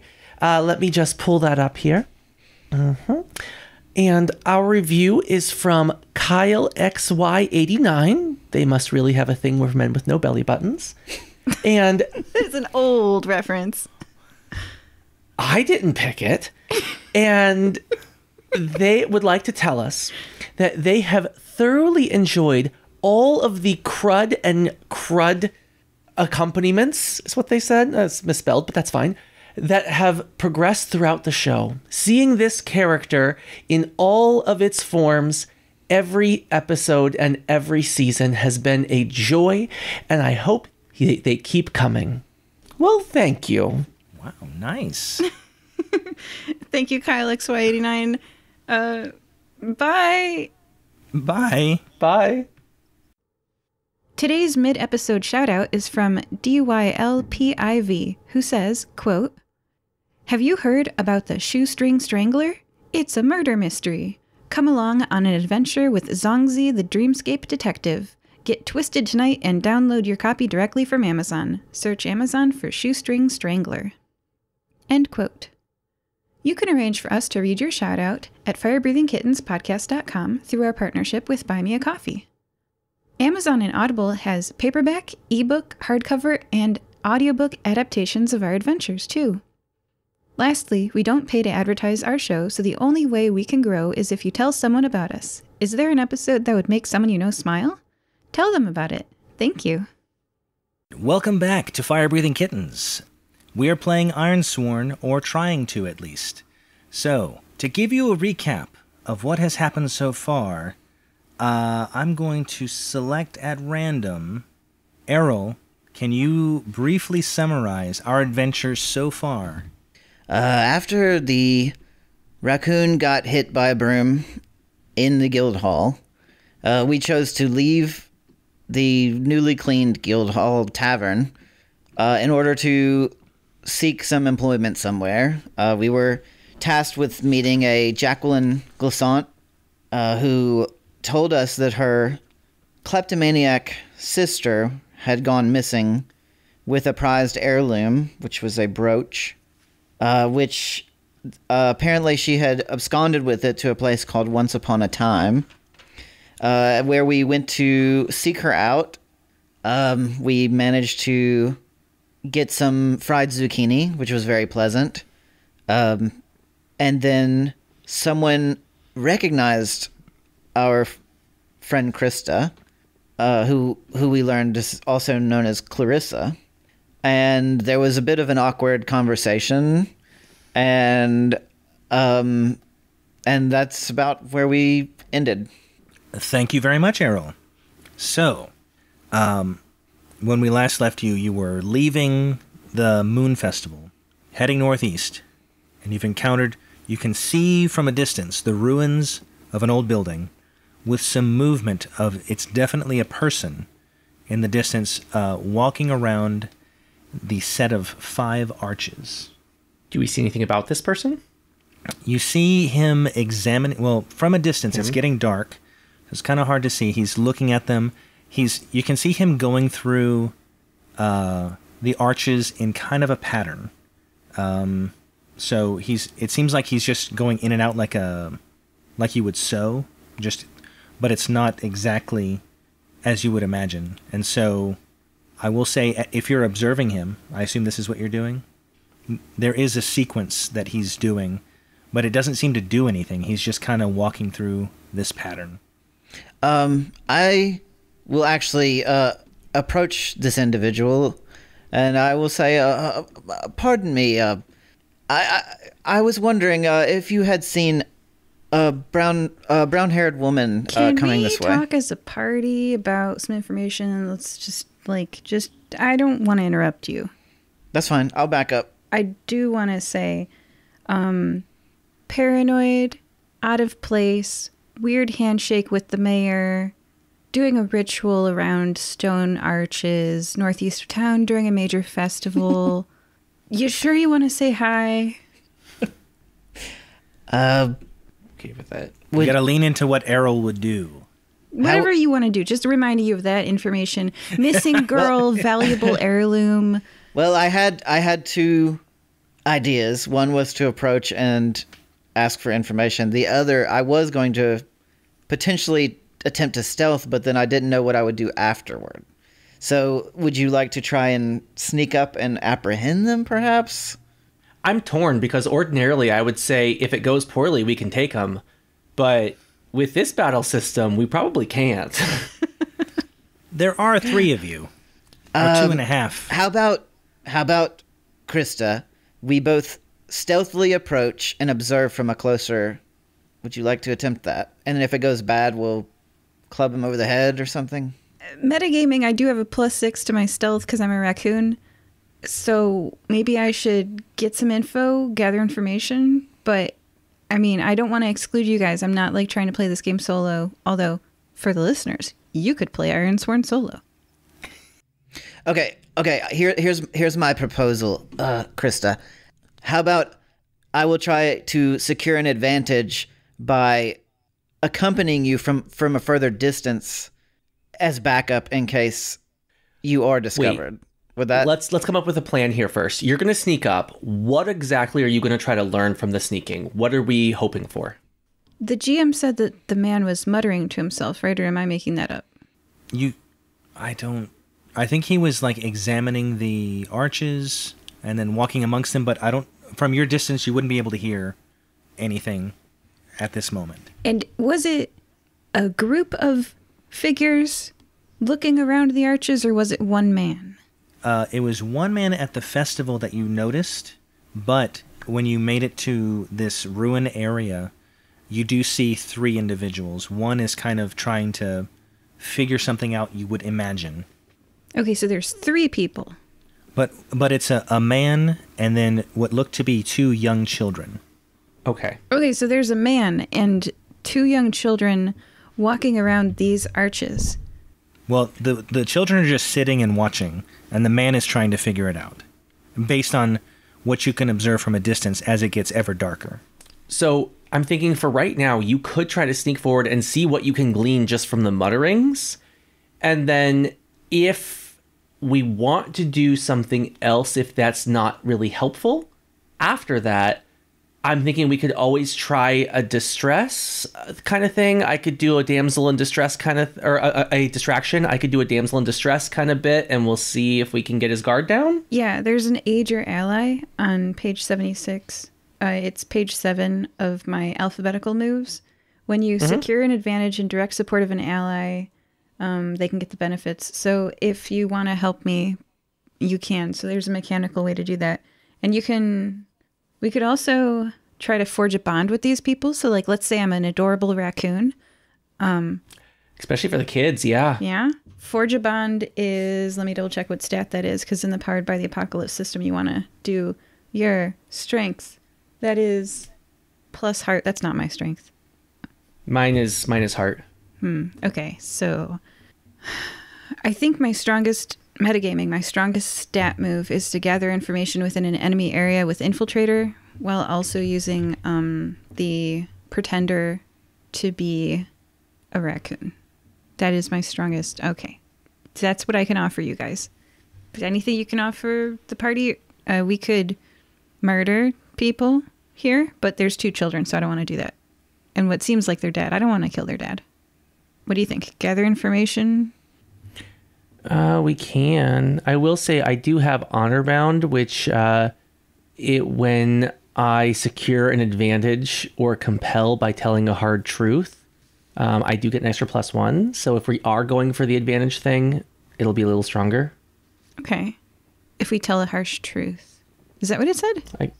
It says tell a harsh truth. So I was going to go with the damsel in distress thing, Yeah, coming looking a okay. little roughed up. And the harsh truth could be that the world is a hard place for a single woman. Or, hey kids, your dad kidnapped a lady and killed her for her brooch. I don't know if that's if that's true yet. Let's find out. Okay, so infiltrator, and then you guys will back me up. I would like to stealth and try and secure an advantage just by being there to assist you. Like, does that make sense? If you want to, why are you sneaking in? Because like a raccoon plus a halfling is okay. All right. My two things that I can do mechanically are talk to people or sneak. Like those are the only things I'm really good at. So, all right. So let's look at the list of moves. What is your best stat? Shadow? Shadow is my number 3. Yes. What are your paths and assets that add to your shadow? Trickster allows me to lie to people. You've got your ritual with your leaf. I smacked the microphone. I have to know their name. We've got a goal. I'm going to go be a raccoon and find out their name, and you're going to do the leaf thing. Do you want me to use... We'll use the sister's name? I guess that would work. You can find out what the sister's goal is from your leaf thing? If it succeeds. Let's do that first. I can't do the guy because I don't know his name. Right. Okay, let's do the leaf thing first in case it works, because there's no penalty for that missing, right? Right. And then, if that fails, I'll go find out this guy's name is a raccoon. Okay. All right. So in that case, Plan. I will pluck a leaf from a bush nearby, and I will whisper her name 3 times, and the leaf will float into the wind, and I will try to use sway. Anastasia Glissant. Anastasia Glissant. Anastasia Glissant. It worked. You helped me. I got a 7 on the D6 and a 6 and a 3 on the D10s. So that's a full success. On a strong hit, the wind whispers of this person's need. Envision what you hear. If you use this information or fulfill this need when you compel them, you may reroll any dice. On a weak hit, it'll tell me what their need is. Okay. So the wind whispers back to you, safety and reform. So she's looking for a place of safety. What did the wind say? She's looking for safety and to change her ways, I think. So If she's alive, does that mean that... I mean, if that works, does that mean that we know she's still alive because dead people don't have... I assume so. They wouldn't yeah. need safety if they are dead. But if she's in need of safety, that probably means she's in danger. Probably kidnapped or apprehended in some fashion. It seems like she did not go missing of her own free will. Or if she did, it was because someone had blackmailed her or pressured her into going missing. So, GM, I also get +1 momentum for that. Please keep track of that on your sheet. I got you. Okay. Okay, I will go find out. Not the children's name, but the adult man's name. Oh no. That's going to mess up my NPC count. If not, I'm sure I can get the name as well. I have a +6. Let's try it that way. Yeah. All right. Pretender. When I establish a false identity, roll plus shadow on a strong hit. I still don't know how this path works. Does that mean I am establishing the identity of being a raccoon in this place north of town, north of a festival with dumpsters? Because it's pretty believable, right? Yeah. So can I roll to establish, or I don't know how this works. Describe what you'd like to do. We can figure it out together. I want to roll gather information within an enemy area, which is this weird arch place, to discover, it says positions, plans, or methods. Can methods be their name? I just want to know when the child says, Daddy, that's not a name. This plan is stupid. Well, think about it. Not to assist you too much, but the father would probably refer to the children by name, and they may be aware of a plan. But, it costs nothing, I don't think, based on your abilities, to just... You're not a person, so you're not an immediate threat, and you're kind of blending in because it's getting darker. So if you just kind of sneak along and listen, I won't make you roll for that. Okay. I'm going to go be a pet raccoon. I'm going to be the cutest raccoon you ever did see. So I'm going to roll gather information using my infiltrator to breach or hide. So hide in plain sight. Mm-hmm. Okay, discover their plans is one of these. So I'm rolling gather information to discover their plans. Huh. Oh, okay. I think I failed. I think I total failed. I think I stepped up to them.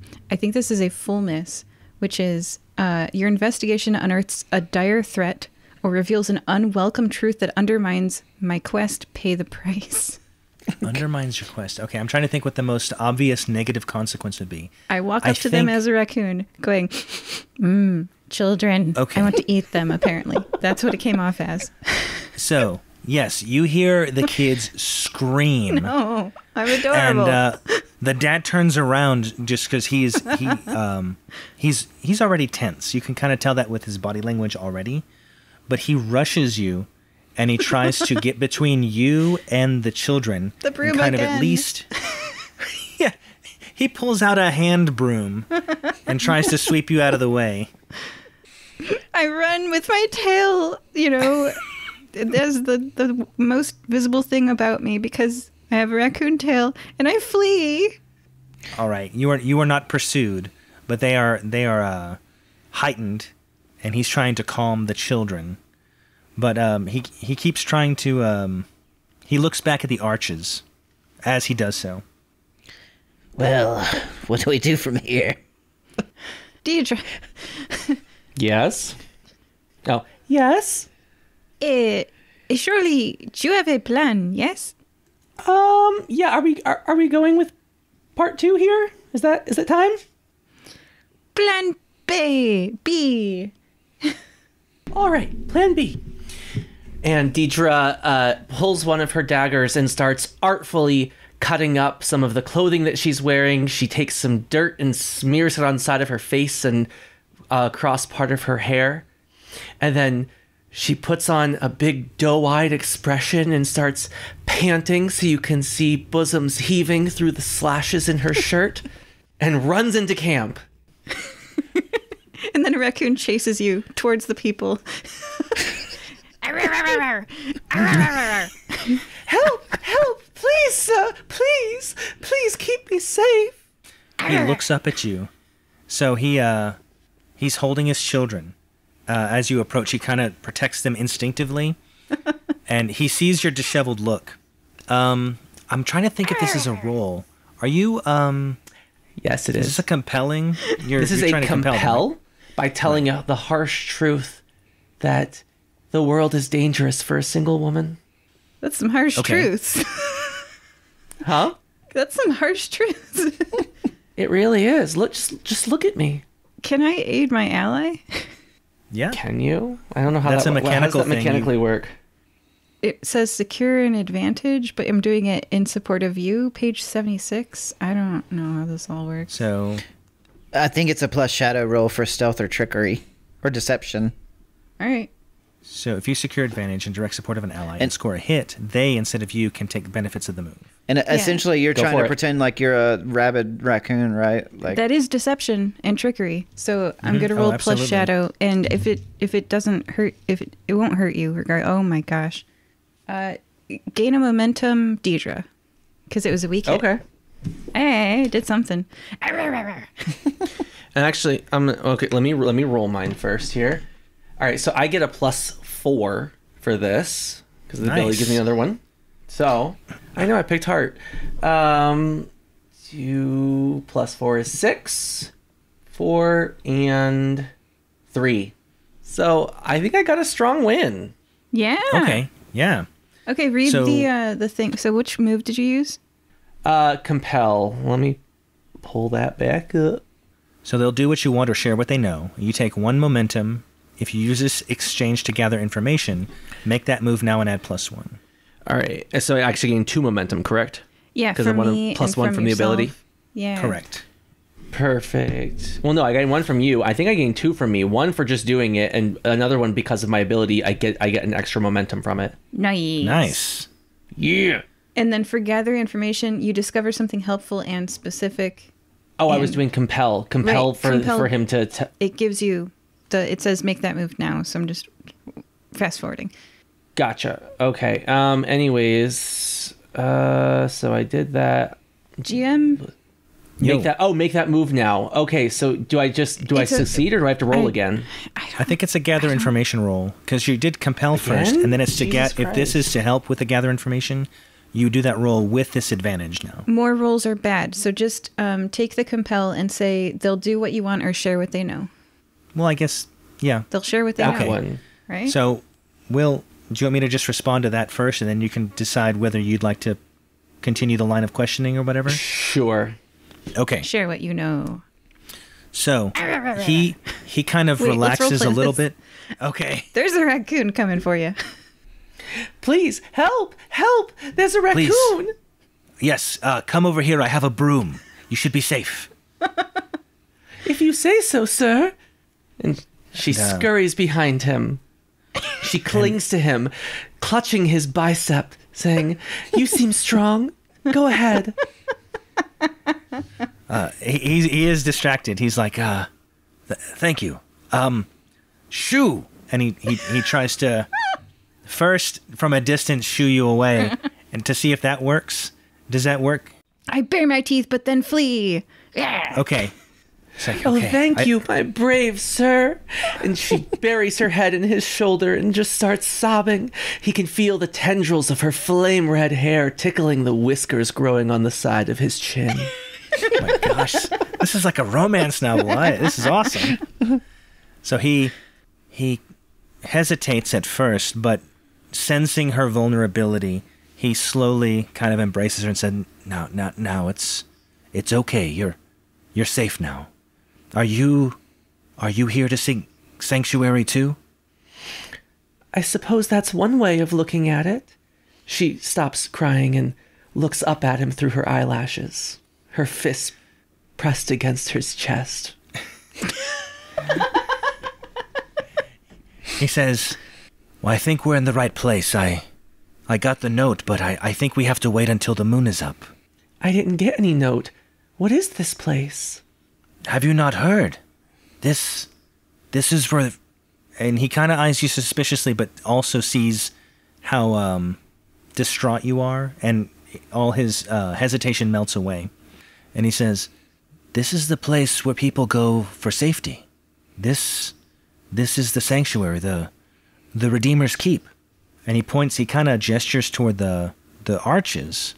He goes, "But we have to open it the right way.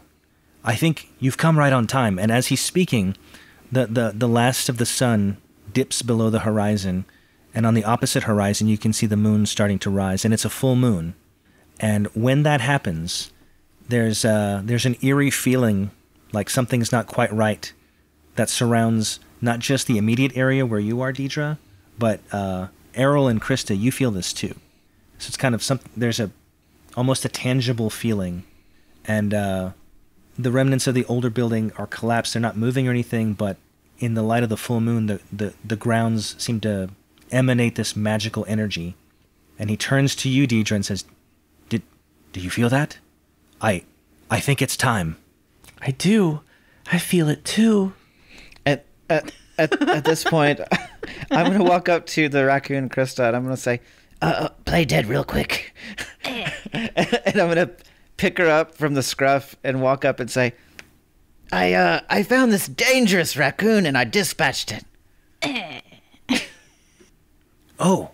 Thank you for protecting my sister Denise. I need you to roll. You're lying, Yeah. please come. Compel? Okay. Yeah. I do get a +1 for this. So I rolled a 6, and I get +3 and a +1, so that's 10. And I rolled a 6 and a 7, so Okay. that's a strong success. He is absolutely convinced that you've dispatched that raccoon, and he, like, whatever anticipation he felt like he was close to his objective is amplified because the danger that presented itself so immediately is gone, and so now he feels even safer. And he says, "Oh, thank you. Are you here for sanctuary also?" Yes, of course. These rabid raccoons are going crazy. Yes, that's the least of my troubles. Here, I'll tell you more once we're in. And so he, with the kind of arcana feeling that's permeating the entire area, he starts doing his sequence again.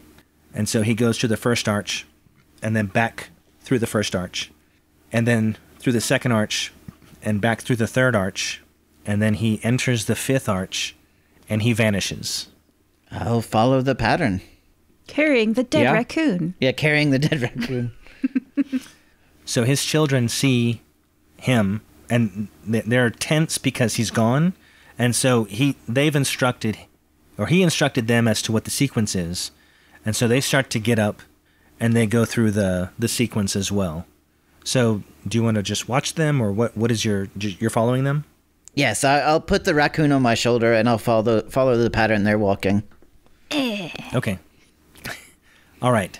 Dierdre, I assume you're going as well? Absolutely. Okay. You follow the children, and in front of you, you see the two children vanish through the fifth arch. And then Dierdre passes through the fifth arch. However, as Errol and Krista try to go through the fifth arch, Errol passes through while Krista is barred from entering, like by a force field of sorts. Oh no. Wait, the rest of us can, but Krista can't? Correct.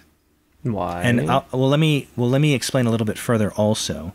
So what Errol and Dierdre see, and the kids and the guy from before, is rather than a land just full of a ruined building, it is as if you're in an entirely new place. The sun is up. The building before you is what looks to be a beautifully decorated monastery. It has stained glass, carved reliefs, broad, polished oak doors that are flanked with suits of armor, and the armor bears this insignia RK. And as you pass through the arches, if you were to look back, you would see between the archways, when the columns come down, you see blue crystals that are kind of emanating a magical power. I guess I will. Well, at this point, I'm in, and Krista is on, like, fell off, or like. Yes, but when you look back through the arch, you can see the world that you had just left. Like, you can see Krista. I push my nose against the force field, and I drag my face downward so it makes this expression. The piggy nose. Yeah, and my two little raccoon paws slide down the glass door, and I'm like, sliding glass door, let me in. Does it seem like the crystals are the source of this force field? Can I roll and investigate. Okay. Gather information. Yep, I gotcha. I got a 6, a 6, and an 8. So that's a fail. Okay. You are unsure. Was and the I'm sorry? 6 and the 8 the D10s? Yes. Okay. Oh, well, my momentum is at +6, but I can't cancel it unless it's less. Right. Yeah. So that's on a fail. miss, your investigation unearths a dire threat or reveals an unwelcome truth that undermines your quest. Pay the price. One second, Dina. I'm sorry. Under Trickster, it says when you gather information by investigating a devious scheme, you may roll plus shadow instead of plus wits. Would that apply to this, or that would be up to you? I would say that it is something that is concealed, so it is inherently devious. So I'll let you do that. Yes. Okay, so it was a 4. That would make it 7. That would make it a weak success. Okay. So, hold on. So, information complicates your quest or introduces a new danger. Envision what you discover and take +1 momentum. So, I'll say that you do have the feeling that the crystals are the source, but as you make a move to investigate them, you can hear a creak of metal as the suits of armor come to life and start coming toward you. Oh my. So They always do that. I will. Okay, let me look at the combat moves here. I will say, as this is happening, the man and his children are ahead of you, but they hear the creak. They turn around, and their eyes get big, because one, They see the raccoon that they thought was dead, not dead. And then they see these suits of armor that are beside both of them. And so they hurry to try to push through the door to just get out of the way. So they are actively turning towards Errol, looking to harm him, right? So that's either enter the fray. It's definitely I can't do strike or clash because I don't have initiative. It's definitely enter. Okay. Clarifying. Yeah. I think enter the fray happens before other stuff. Right. So would this be ambushed or facing off against a foe? I think facing off against a foe. Okay. So heart is definitely not my... Because there's a distance between you and them. Like, you're still, I would say, 50 feet away. And they're not moving very fast. So you hear them, you turn and you see them, and they're slowly making their way. And so you have options. You don't even have to stay there. You can go back through or try to make your way around them or something. So to explain the rules of Ironsworn, when you enter into combat, first set the rank of each of your foes. How many suits of armor are there? There are 2 suits of armor. Are they troublesome, dangerous, formidable, extreme, or epic? I would say they're dangerous. Both of them are dangerous. That means 2 progress per harm, which means you inflict 2 harm. Right. And roll to determine who is in control. So now go ahead, Errol, and roll. You're rolling plus heart. I actually rolled pretty good here. 7, and I got a 2 and an 8 on the 10s. So a weak, or well, I guess On a weak bolster your hit, position. so on a weak hit, it's a weak hit, right? Yes. Mm-hmm. Choose one. Either take 2 momentum and bolster your position, which will help you on a future turn, or prepare to act and take initiative. Would you like the initiative, which lets you take your move, or would you like plus 2 momentum? I would like to take initiative. Okay, so Dierdre, your friend has initiative. Yes. This does not rotate like Dungeons and Dragons. Oh. So you should read the strike and let me scroll up here. Clash Strike and clash. strike and turn the tide. So those are pages 5 and 6 in the handy dandy document that I made. But wait, I don't have initiative, so I can't strike, correct? You should read those and prepare what you do because your turns, you've got a few moments to read that document. So you have 3 things to read. Strike, clash, and turn the tide. And you're going to do one of those. You should read them and be prepared. So Errol's going to attack them. He's going to give them initiative because he attacked them. They're going to have initiative and do something, and then probably you'll be able to, and then go ahead and read strike, clash, and turn the tide. Again, I think I can also use I don't know this game very well, so alternative to combat moves, right? I think we're in combat, so I think you should. I know, but the first thing that you wrote on the page, battle, alternative combat, when you fight in a battle and it happens in a blur, envision your objective and roll. We're not doing a battle because it's multi-turn combat, probably according to the GM, because our GM assigned non-trivial damage levels to these enemies. Okay, so that does not apply. Yeah. So you're going to read clash, strike, and turn the tide, and be ready for after the enemy's attack, right? Sure. All right. Errol, go ahead. So... You took the initiative, right? Right. You now have the initiative. You're possessing it like a clay rooster figurine. What do you do with your initiative? Now, I can't secure an advantage in combat. I can only do clash. Strike. I will say, Is that again, right? they're far away. You don't need to engage them if you don't want to. But I'm unfamiliar with the entire mechanics of this system, so I don't know what the consequences would be. Well, secure an advantage will either let you make another move now or take 2 momentum. So if you prepare for the battle by securing an advantage, you could take 2 momentum and then lose your initiative, I think. Right? Because it doesn't say... Right. It says choose one. So you could either make another move now with a +1 to it.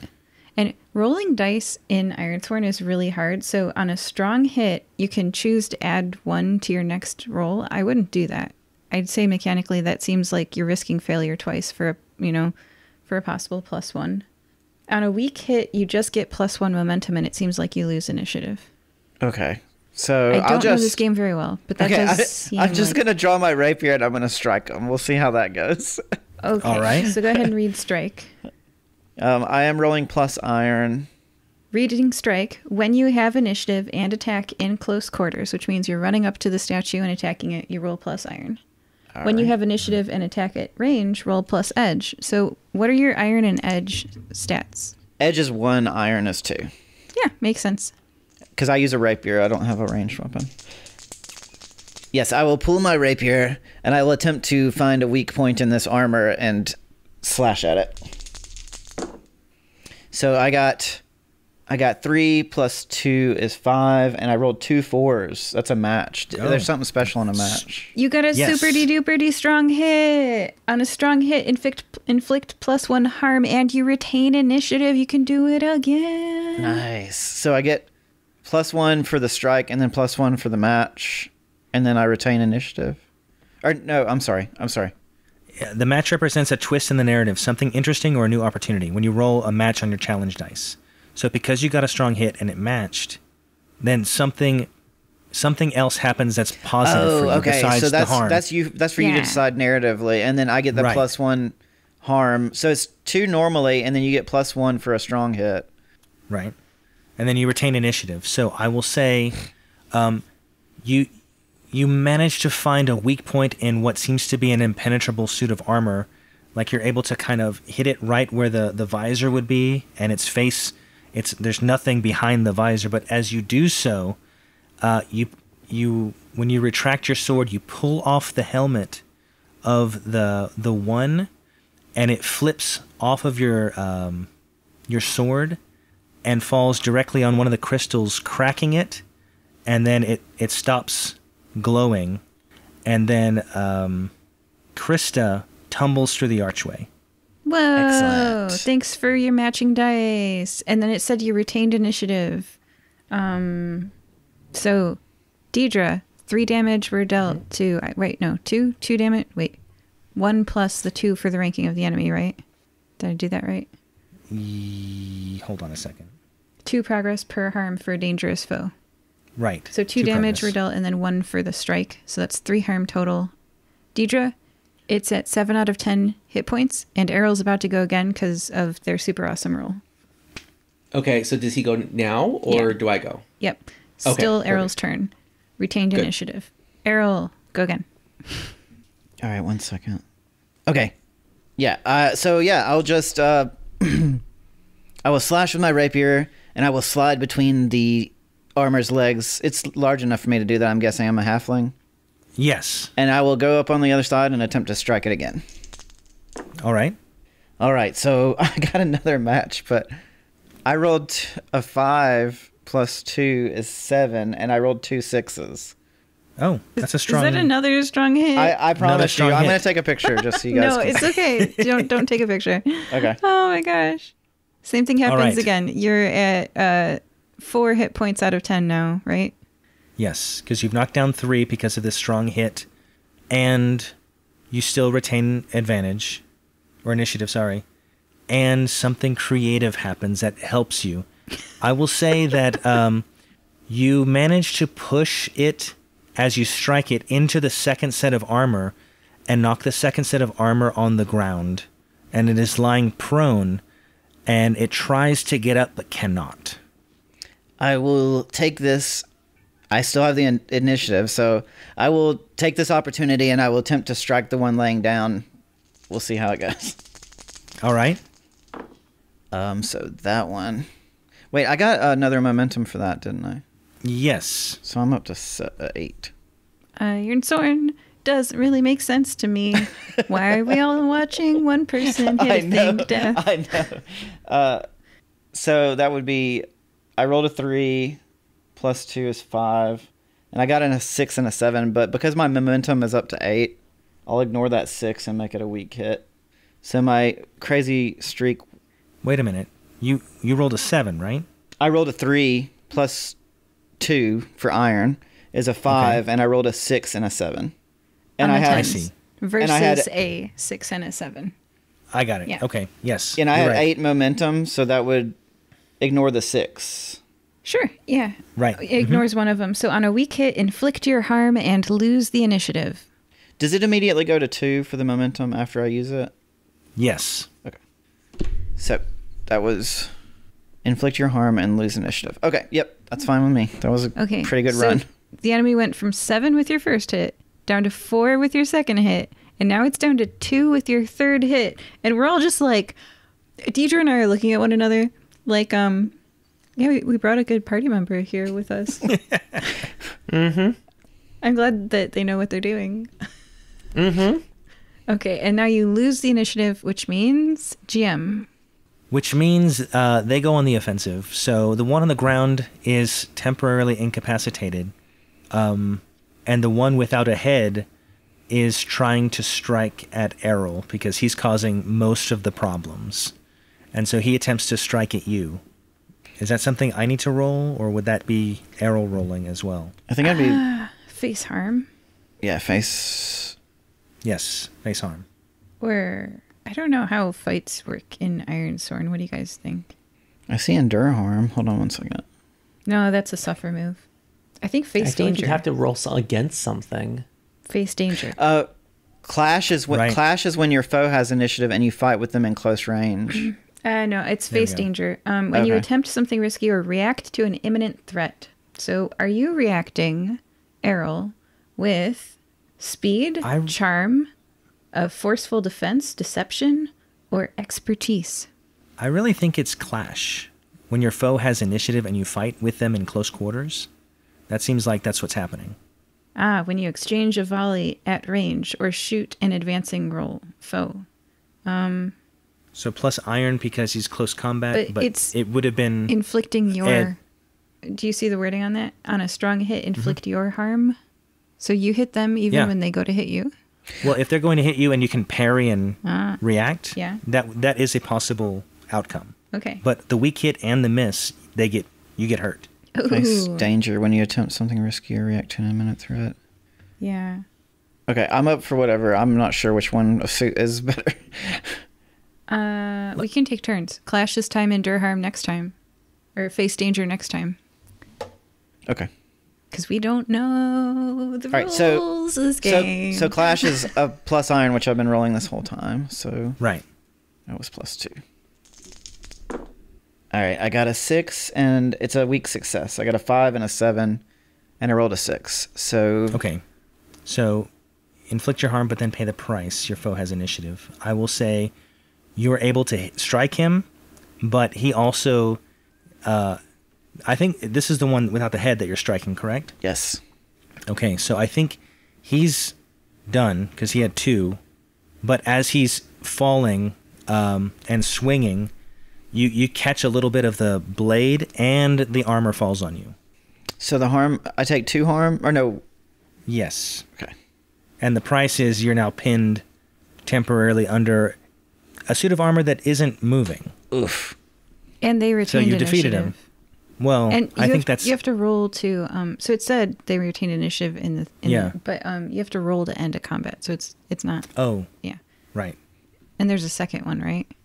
It's just now trying to get off of the ground and has found its footing, and so is just about to rise. But it doesn't have initiative. It does, because the enemies have initiative. That's what the thing said. Oh, it's a collective initiative? I don't know, man. Okay. I'll say he does have initiative, and he sees Dierdre, and he starts going toward Dierdre.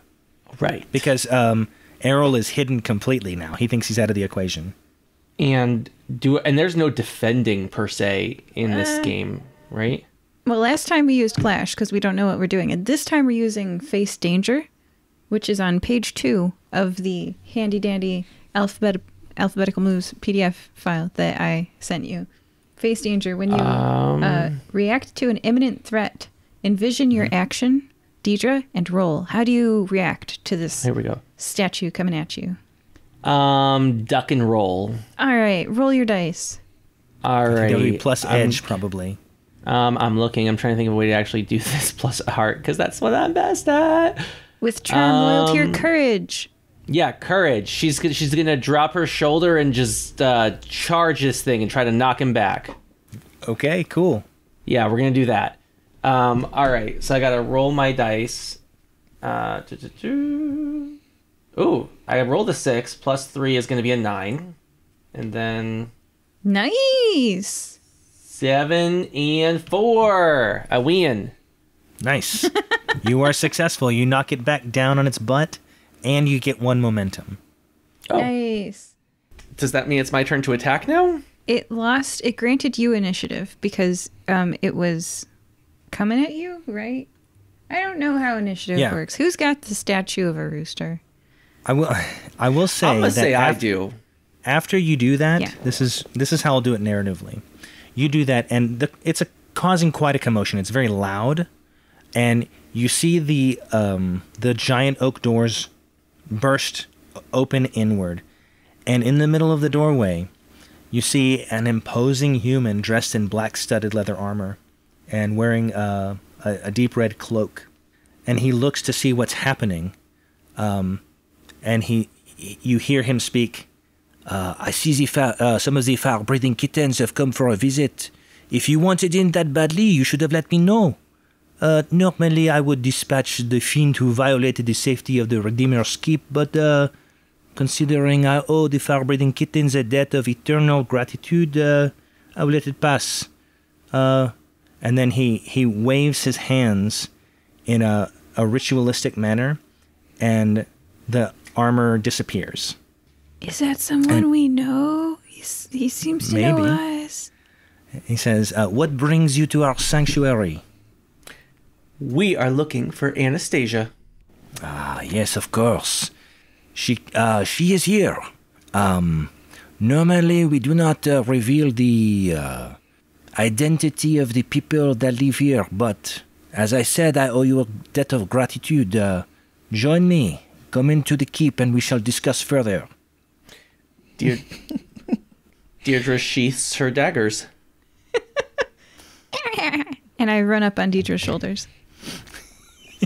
Errol will get up off the ground and dust himself off and put his rapier away, put his eye patch back on straight, and then limp towards the area.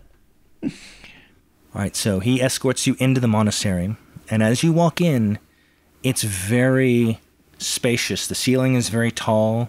It's plainly decorated, but still ornately carved, like it's all stone. And there's minimal furniture, but you see everybody dressed in kind of the same regular clothes. Nothing ostentatious, nothing that would necessarily make anyone stand out. And he addresses the three of you, and he says, "Forgive me for not introducing myself. My name is Winston Millien. You helped me many months ago, when I was with the Brotherhood of Woe, and again when I was trying to escape their clutches. And when you helped me escape, I think of this place. It is a place of safety for people who are trying to reinvent their lives. And the person you seek, Anastasia, is one of them. I will lead you to her, but before I do, I would like to ask what business you have with her." We just want to ensure her safety. "You do not need to worry. She is safe here." Yes, thank you, but I think we should secure that from her, don't you think? "If you like, we can speak to her. She can make her own decision." And so I agree. He will escort you to there's a spiral staircase. You take up one of the towers to an open room. And in the back, there's a kitchen area. And you see a lady that looks similar to Jacqueline, but her hair color is lighter blonde. And you see her, what it seems to be, creating food out of thin air. What is? The lady that looks like Jacqueline. Like you're walking toward the kitchen, you see this lady creating food out of thin air. Okay. And Winston says, "Anastasia, you have visitors, which I know is very uncommon in the Redeemer's Keep, but I implore you to listen to them. They have helped me before, and they are worth listening to." Anastasia, hi. We've come at the request of your sister to make sure you're safe. How are you? What happened? At the sound of you saying that you're there on behalf of her sister, she stiffens and backs away and says, "I want nothing to do with her." Anastasia, I know that you are seeking safety here, and I also know what it's like to have lived a past of making poor choices. We're here to help. We're not here to send you to your sister if you don't wish to go there. We're just here to find you and make sure you are safe and see that you are okay. So with that sway I did earlier, the ritual I did, if I make a compel roll, I can re-roll any dice when I make the roll, and I'm just gonna try and like make a compel her to trust us and open up to us. Okay, sounds good. Go ahead. Good luck. But doesn't it work better for you if you lie? For this one, it just says, if you use the information or fulfill this need when you compel them, you may reroll any dice one time only. On the compel move. Oh. Doesn't it work better if you lie? You are right. Because it's plus heart. Yeah, you're using your heart, trickster. I am. Well, you could be saying a lie in that you do want to take her back to her sister. True. Oh. Yeah, I'm okay with that interpretation if you'll allow it. Sure. But I just didn't know the interpretation of how you're approaching the situation. Essentially, I would be okay leaving her be, but I do want to know the information about where this brooch is. Because if we don't get her, we need to get the brooch. Wow, you appear so trustworthy, but you're here for the money. So yeah, I do have an ulterior motive in trying to get her to talk to us. All right. But my roll was, so let's see. I have +3. I have 3 for shadow. I rolled 6, so that's 9, and I rolled a 1 and a 9, so it's a weak hit. What does compel say for a weak hit? They ask something of you in return. Oh wait. Okay. As above, what was above? You get a +1 momentum, and I can use gather information now for a +1 if I would like to. So yeah, I would say after saying that, well, I guess I'll let you respond first, but I do want to gather information after that also. Okay. So you see her body loosen a little bit, and she says, "I believe you, but why are you here? I need to know. It's very difficult to find this place. It took me quite a while, and I'm finally here, but what brings you here? What do you want from me?" We were hired by your sister to find you. She wanted to know your whereabouts, and she wanted the location of the brooch. If we leave without you and without the brooch, we will not be able to stop other people from being sent. But if you give us the brooch to allow us to take it with us, we can tell her that we found it, but you didn't make it, and allow her to think that you are somewhere else. She clutches it. She's wearing it on her... she's the only person with any kind of decoration on their very plain outfit. And she kind of clutches it. You see it on her. And she's like, "No. Don't you know what that means, if she has it?" I do not know what that means. I would like to know. Is this your gather information roll then? Well, let me think about that. What do I need to say? Gather information. Yeah, you get a +1 on it. Yeah. Oh yeah, it's plus wits, so I don't have to lie about it. Okay. So yeah, I'll make that roll. So I rolled a 6. So I got a 3 + 2 + 1 is 6, and a 1 and a 4. So that's a strong hit. Oh, yeah. What does gather information say on a strong hit? You discover something helpful and specific. The path you must follow or action you must take to make progress is made clear. Take +2 momentum. Okay. So she hears your question and answers extremely directly and says, "This brooch is magic. It is what I use to create the food here and help the people that are looking for redemption.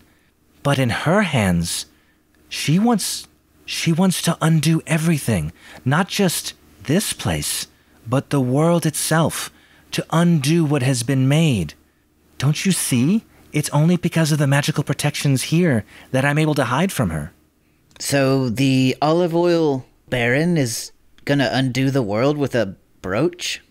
Yes, she's been seeking it for ages. How old do you think she is? I thought the brooch just made food. Are you asking her that? Only if I don't have to roll for it. You don't have to roll for it. Then yes. Okay.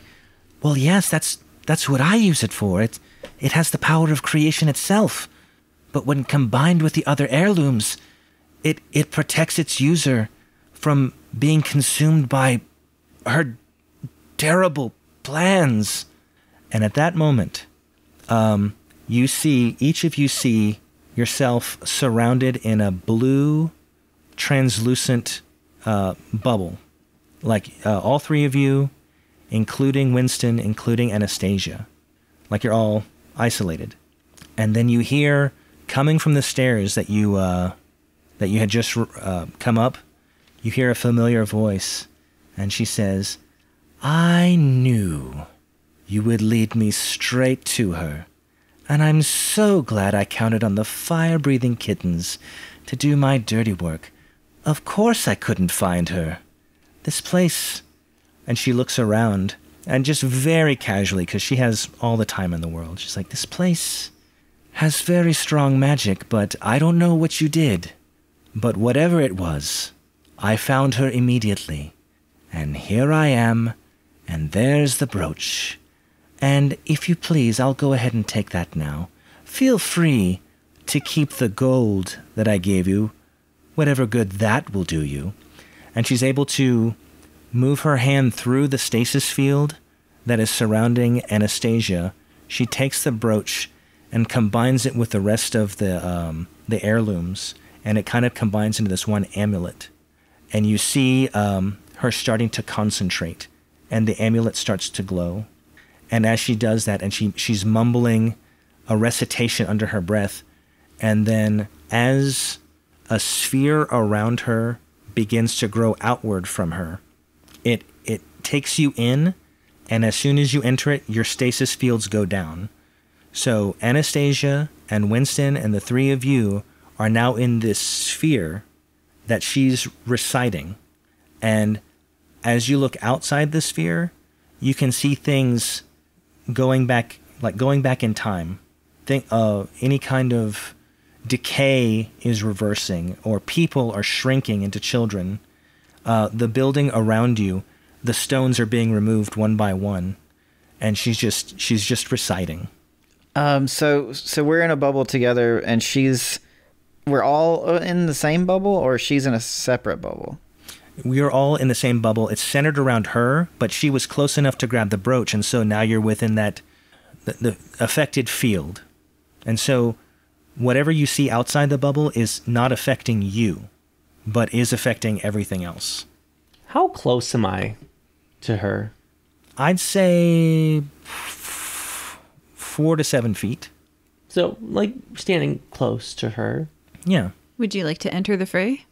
Well, is this a battle thing, or... Yeah, I think we discovered there really isn't a stealth thing. When you make a strike against someone and you were hidden, and when you enter the fray, so... I wasn't going to hit her. Okay. I mean, if you're moving Honestly, into position against an unaware foe or striking without warning, that is enter the fray. I was going to reach out and grab the amulet. Oh, you want to sleight of hand. Yeah, do we have that here? Oh, I think so. Let me do it, because I think that is... Oh, yeah, you do it. Yeah.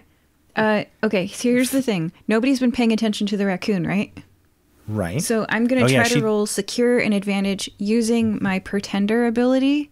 When I secure an advantage by revealing my true identity in a dramatic moment, I wasn't a necklace. Reroll any dice, which I think is the most powerful thing I've seen in Ironsworn. So I'd like to secure an advantage, and it says with deception. So I'm attempting to gain leverage, make preparations, or assess a situation. I'm attempting to gain leverage. I want to snatch that amulet. Okay. Envision your action. Roll plus shadow. Yeah. Okay. And then I am using my fake identity, right? And I'm revealing it above. Yeah. So I feel like I should have rolled to establish the identity, and then I'd know what I'm adding to things. I think you established that early on as the raccoon. Okay. That's not really It's a raccoon. +2? Okay. Well, then, am I adding a +2? Because if so, if that's true, is that true? It is true. Okay. Well, then I don't need to re-roll the dice because I got a strong hit. On a strong hit, I gain advantage, choose one. I'm going to take control. So I'm going to take that amulet. I snatch it. Okay. And I'm specifically, with my little raccoon paws, I'm going to try to like wash it in the river. That's my action. Okay, the river is far from this location. No, just but that's I the motion imagine I'm doing. you're are you darting toward the river with this thing? No, I'm just making the up and down motion because my little paws, I'm doing this. Oh, I see. The viewer can't, or the listener can't see this. I'm doing You're making the money sign. I'm sure she's Yeah. created a goblet of water somewhere here. I'm just saying, my little raccoon paws seize upon the weird triangle, the rounded triangle silver alloy with an incredibly clear sapphire in it that's part of a set that's now merged into like a dual jewelry piece. Mm-hmm. Raccoon pod. Okay. Yep. All right. I'll say And I'm trying you to break it apart. Oh, excellent. Okay. You do that. Because she put it into place and just started reciting her ritual and did not expect a raccoon to act. And I And you- leapt you- from Dierdre's shoulders and I snatched that. Snatched that wig.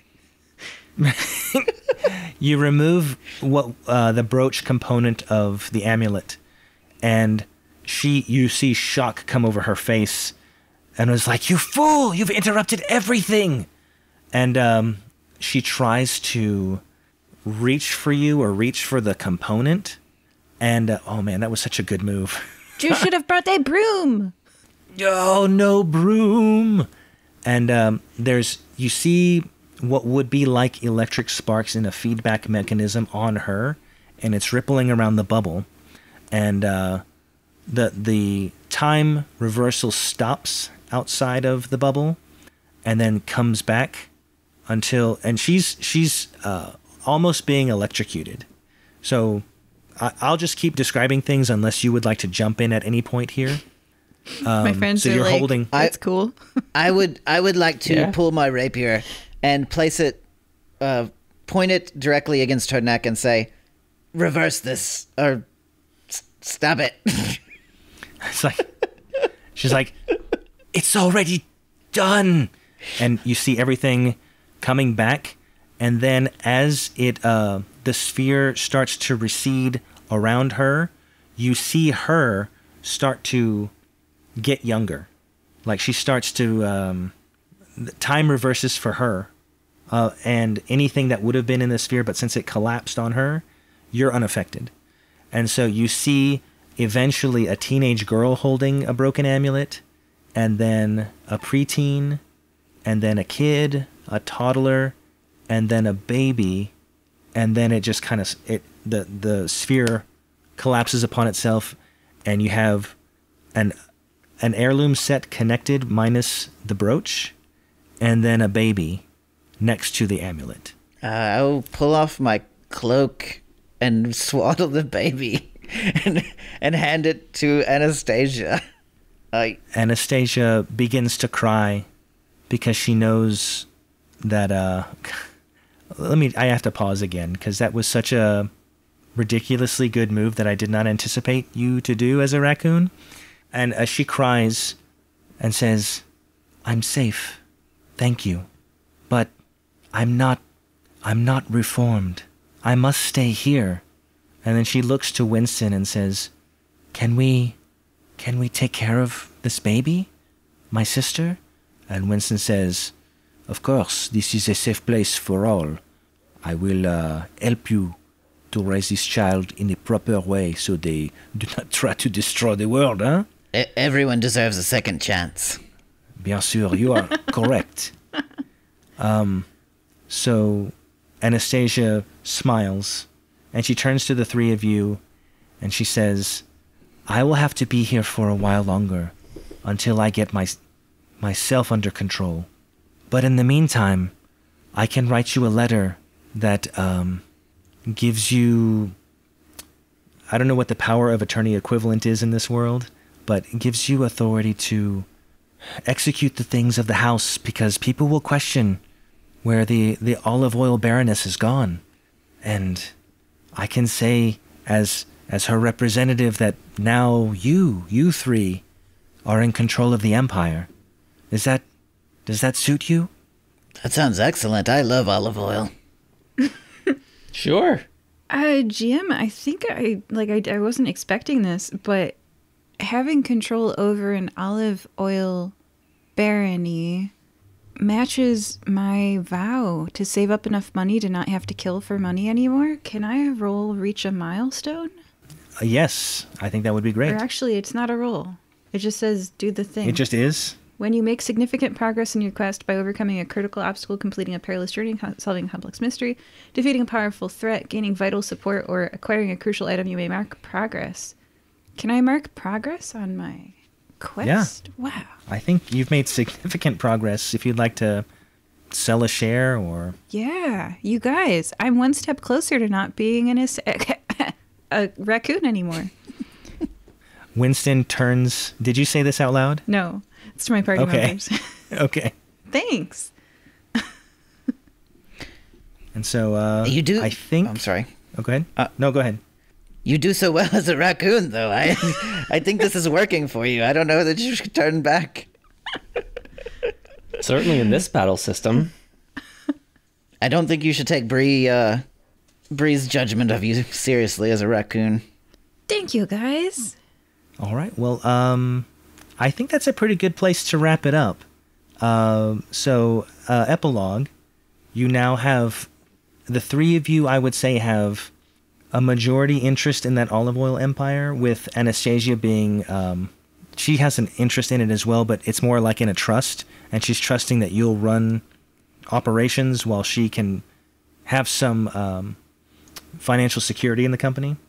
And Winston does repair the crystal that deactivated the magical protection field, so the sanctuary is safe again. And Jacqueline is renamed as a commemoration of her change, even though she won't remember it. But she's changed to Bellinor, and there we go. I guess that's everything. I will. Congratulations. I would like to pull out my cigarette case and hand out pieces of licorice and say, "It's been a wild ride, guys. Have some candy." Okay. I eat it. Oh, Dierdre, man, you're going to have raccoon hair all over your clothes. She's used to it. It's fine. All right. Well, I can't think of anything else to say. So, listeners, thank you for joining us on this ride. Please don't take our criticisms of the Ironsworn system too seriously. Find out for yourself. Maybe this is for you. But it was tricky to get into. We're happy to keep trying, though. Thank you. Yeah, it's 270 pages. We'll read it eventually. Yes, we'll get to the bottom of it and we'll go, oh, that's how we messed that up. I really should have done that better. Yeah. But thank you. Joining us this time were Krista. That's you. What's, in a raccoon's opinion, the best sport? I don't know. I don't know. Dumpster diving. Oh. Wah, wah, wah, wah. That was great. And Dierdre. We're rich! Yay! And finally, Errol. I wonder how much olive oil to buy some new boots. Bye, everybody. Bye. Bye. It's the part of the show where we do a promotion swap with another podcast. If you're a podcast and would like to do a promotion swap with us, let us know. Send us an email at firebreathingkittenspodcast@gmail.com. This week's promotion is for Hellgate City. Have you heard of Hellgate City? In this podcast, a radio DJ gets stuck in a dystopian cyberpunk hellhole New York City. Here's a recent review. Good mix of humor and dystopia. I've been listening for a while, and I think what keeps me listening is the immersive fiction feel, while the humor keeps it from getting boring. Really creative and evocative ideas. And the audio production is high quality, lots of audio tracks and effects throughout. It's good to run to. I find it helps the time pass quickly. Check out Hellgate City, a podcast. And here's their official trailer. Kirby Bevins, host for Neo Amsterdam News. My father disappeared 6 years ago. I've had amnesia about our final moments until now. Boy, was he irritating. I suspect he ghosted, literally. I could be wrong, but I did wake up 17 times last night screaming after he said this in a recurring nightmare. Did you see that? Rippling in the air. Was he murdered or worse? Great, now they're on to me. Go to hellgatecity.com.